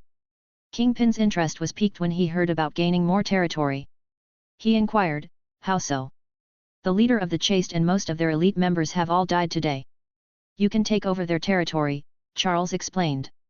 "If you're interested in the Japanese market, you could even pay a visit and seize the headquarters of the Chaste. Also, one more thing, the leader of the Chaste was the mentor of Daredevil." Kingpin was momentarily stunned, not by the Chaste leader's death or the territory Charles was offering, but by the revelation that Daredevil's mentor had been the leader of the Chaste. He had always regarded the lawyer with eccentric tastes as a lone vigilante. Little did he know of Daredevil's true background. Charles had eliminated a significant threat for him. Kingpin expressed his gratitude, saying, "Thank you, Charles. I'll take over the Chaste's territory in the United States. As for the situation in Japan, I'll need some time to consider it. Since you've given me such a generous gift, I won't disappoint you. I'll get back to you with my decision." Charles wore a smile on his face. He had exchanged something he didn't need for a generous reward. He then said, "All right, I'll await your gift." Afterward, Charles disconnected the call and tossed his phone aside. He lay back on his bed, and Charles Doyle's consciousness entered the system, starting to observe his information. Charles Doyle. Age, 21 years old. Occupation, Ninja. VIP Level, 3. Attributes, Fire, Lightning. Scroll Techniques, Ninjutsu Mastery LV.2, provides 90% damage reduction for 4 seconds, but cannot ignore lethal damage. Scroll Techniques, Wrath LV.1, increases attack power by 6% for 10 seconds when used. Owned Ninjas, Uchiha Suzuki, Sharingan, Irika Umino, Rock Lee, Shizuan. Owned Skills, Fire Release, Great Fireball, Lion Barrage, Chidori, Sharingan, Two Tomo, Scroll of Weapons, Shuriken, Barrier Jutsu, Roar of Love, Infinite Dance, Leaf Whirlwind, Ninjutsu, Poison Mist, Needle Bullets, Swallow Return, Dance of the Pigs. Reputation, 13,650. Copper Coins, 1,806,000. Gold Coins, 5,472. Ninja Recruitment Scrolls, 3. Secret Scrolls, 7. Ninja Crystals, 1,500. Reincarnation Stones, 22,300. Summoning Beasts, Ninja Dog Army, Max Level, AODA, Level 20. Artifacts, not activated. Equipment, Chiyunin Kunao, Chiyunin Forward Protector, Chiyunin Vest, Chiyunin Handbook, Chiyunin necklace, Chiyunin ring. Charles glanced at his information and knew he needed to save up some copper coins. Whether it was for upgrading summoning beasts or equipment, he was running low on copper coins. He opened the ninja recruitment interface and noticed a small line of text under the 10 consecutive recruitment option, updates unlock after 60 cumulative ninja recruitments. You have currently performed 50 cumulative recruitments. Charles was curious about what changes would occur once he completed 60 ninja recruitments. Looking at his 5,472 gold coins and the displayed number of 3 in the ninja recruitment scrolls, Charles didn't hesitate. He spent 1,176 gold coins to purchase 7 ninja recruitment scrolls, leaving him with 4,296 gold coins. After making the purchases, Charles exited the system space. He remembered that the previous time he prayed to the washroom deity, the effect had been good. This time, he decided to try something more powerful. After all, praying to the poor deity always felt like a potential scam. Charles Doyle stood in the center of his room, calmed his mind, and then took steps in a counterclockwise square. With the first step, he murmured quietly, Fuxian Xian Huang Immortal Lord. The second step, he earnestly whispered, Fuxian Xian Huang Celestial Lord. On the third step, Charles held his breath and softly chanted, Fuxian Xian Huang Supreme God. With the fourth step, he exhaled and thought in his heart, Fuxian Xian Huang Heavenly Sovereign. Having completed the ritual, Charles Doyle closed his eyes and prayed, Please hear my prayer and grant me the ninja I desire. After finishing the prayer ceremony, Charles Doyle's consciousness entered the system space. Ninja Recruitment, 10 pull, go. The whirlpool symbol of the land of whirlpools appeared before his eyes, emitting a peculiar light. After a moment of shimmering radiance, the recruitment results appeared in Charles Doyle's view. Ding! Obtained B-rank ninja, young Kakashi Hatake fragments, 4. Ding! Obtained A-rank ninja, Jiraiya fragments, 4. Ding! Obtained C-rank ninja, Naruto Uzumaki fragments, 1. Ding! Obtained C-rank ninja, Naruto Uzumaki fragments, 1. Ding! Obtained B-rank ninja, Rock Lee. Ding! Obtained B-rank ninja, Nagato Uzumaki fragments, 4. Ding! Obtained A-rank ninja, Kuratsuka fragments, 4. Ding! Obtained C-rank ninja, Jirobo fragments, 5. Ding! Obtained C-rank ninja, Zosui fragments, 2. Ding! Obtained C-rank ninja, Hanabi Hyuga fragments, 2. The next moment, the recruitment interface displayed a separate screen, congratulating Charles on successfully recruiting the B-rank ninja, Rock Lee.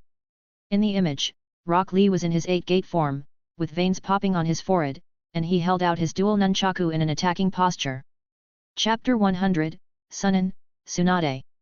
When Charles saw that he had recruited a B-rank ninja and it was none other than Rock Lee in his gate of limit state, he felt extremely pleased. This was his first B-rank ninja recruit, and it was much stronger than any C-rank ninja. Moreover, Lee in his gate of limit state could unleash the power of a jounin. Charles's joy wasn't just about obtaining a powerful B-rank ninja, it was also because this B-rank ninja wouldn't occupy his battle slot. He could fully integrate Lee with his existing C-rank Lee, effectively allowing him to summon this ninja in the real world. Charles first checked the ninja's abilities. Rock Lee, Gate of Limit, B-rank ninja. Abilities, Meteor Fist, Leaf Hurricane, Hidden Lotus. 1 Meteor Fist, rapidly shuttle back and forth for attacks and then leap into the air, striking down at enemies on the ground with a powerful punch. 2 Leaf Hurricane, charge forward along the ground, sweeping the legs around rapidly, then quickly stand up and perform another sweeping attack. 3 Hidden Lotus, secret technique, strike the opponent at speeds exceeding sound, delivering a series of rapid blows, and finish by binding the opponent with bandages and slamming them into the ground with a powerful punch. When he saw the description of the secret technique, Charles knew that once he activated the Gate of Limit state, his speed would surpass the speed of sound. At that point, even bullets wouldn't be able to match his swiftness. Speed is the key to invincibility in martial arts. This recruitment had greatly boosted Charles's and Rock Lee's power. At this point, Charles Doyle could not only contend with seasoned elite jounin but was also much stronger than your average jounin. Upon claiming the ninja, Charles's chakra capacity doubled, which was 5 times that of a C-rank ninja. This showed that becoming a Chunin level ninja, in terms of chakra, was just around the corner. The significant increase in chakra would improve his overall physical attributes, including endurance, strength, recovery, and defense. His body would gradually improve under the nurturing effect of the abundant chakra, making him more robust. Moreover, Charles now possessed the skills of Rock Lee, Meteor Fist, Leaf Hurricane, and Hidden Lotus, as well as knowledge about the first 5 of the 8 inner gates. From now on, Charles Doyle could be called a Taijutsu specialist, and the title of Doctor of Ninjutsu of the 3rd Hokage was within his reach. After all, with the system's support, Charles was bound to learn more powerful ninjutsu in the future. After receiving the ninja, Charles shifted his attention to the ninja fragments he had obtained from the recruitment. With the recruitment rate as it was, perhaps a few more 10 consecutive recruitments, and a member of the Akatsuki organization would be recruited soon. This time, in a 10-pull recruitment, Charles obtained 27 fragments in total, consisting of 8 A rank, 8 B rank, and 11 C rank ninja fragments, plus a B rank ninja. It was a substantial gain. After collecting all the recruited ninja fragments, Charles didn't immediately initiate the fusion process with Rock Lee. He knew that Lee was currently exchanging information with Shizuan and the others, and abruptly recalling him wouldn't be appropriate. Charles wanted to be considerate. Charles then checked the ninja recruitment menu to see what changes would occur after 60 recruitments. Upon entering the ninja recruitment interface, Charles received a system message the next second. Ding! Charles Doyle has successfully performed 60 ninja recruitments and can initiate a recruitment update. Do you want to proceed? Charles didn't hesitate and selected yes. The ninja recruitment interface then closed, and the update process began. Instead of exiting the system, Charles entered the training ground to experience the power of the 8 inner gates. In the training ground, Charles first experimented with Rock Lee's 3 abilities. After trying them out, he realized that even without opening the 8 inner gates, he could use these 3 abilities. However, their power was significantly weaker in this state. As the system was present, Charles Doyle, someone who had never practiced the 8 inner gates, could smoothly progress from the initial gate all the way to the gate of limit, stabilizing himself at the gate of limit state. With Charles's chakra already being quite substantial, opening the gate of limit led to a tremendous increase in strength. However, once the gate of limit was released, he experienced even more intense muscle soreness than Rock Lee did. Through experimentation, Charles realized that as his physical qualities and strength continued to improve, the power of the 8 inner gates would also become stronger. In the training ground, Charles practiced opening the gate of limit and using Rock Lee's 3 techniques multiple times, savoring the satisfying feeling of hitting hard blows. During these continuous exercises, Charles Doyle's strength slowly increased. After mastering the 3 techniques, he decided to leave the training ground. Charles then reopened the ninja recruitment interface, which had already indicated that the update was complete. The recruitment interface had transformed from a single screen to 2, Ninja Recruitment and VIP Recruitment. Upon selecting the VIP Recruitment tab, Charles involuntarily twitched his lips. What was this? On the screen was none other than Gaara, the Sand Siblings, an exclusive VIP 10 ninja. Additionally, there was a message stating, VIP level insufficient, please upgrade VIP privileges. He had just been excited for nothing.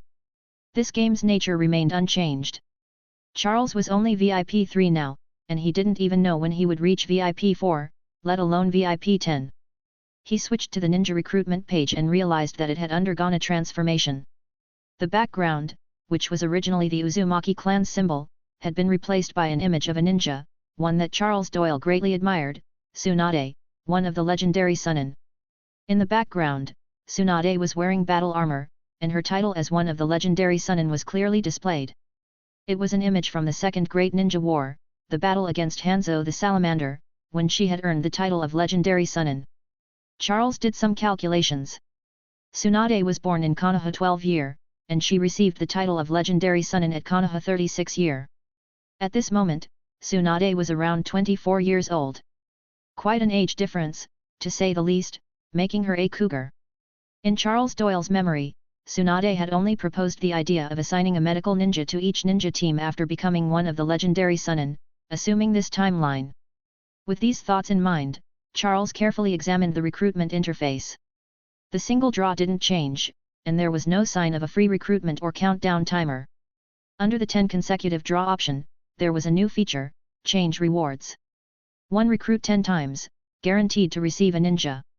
2 recruit 10 times, guaranteed to receive S-rank ninja fragments. Thanks for listening.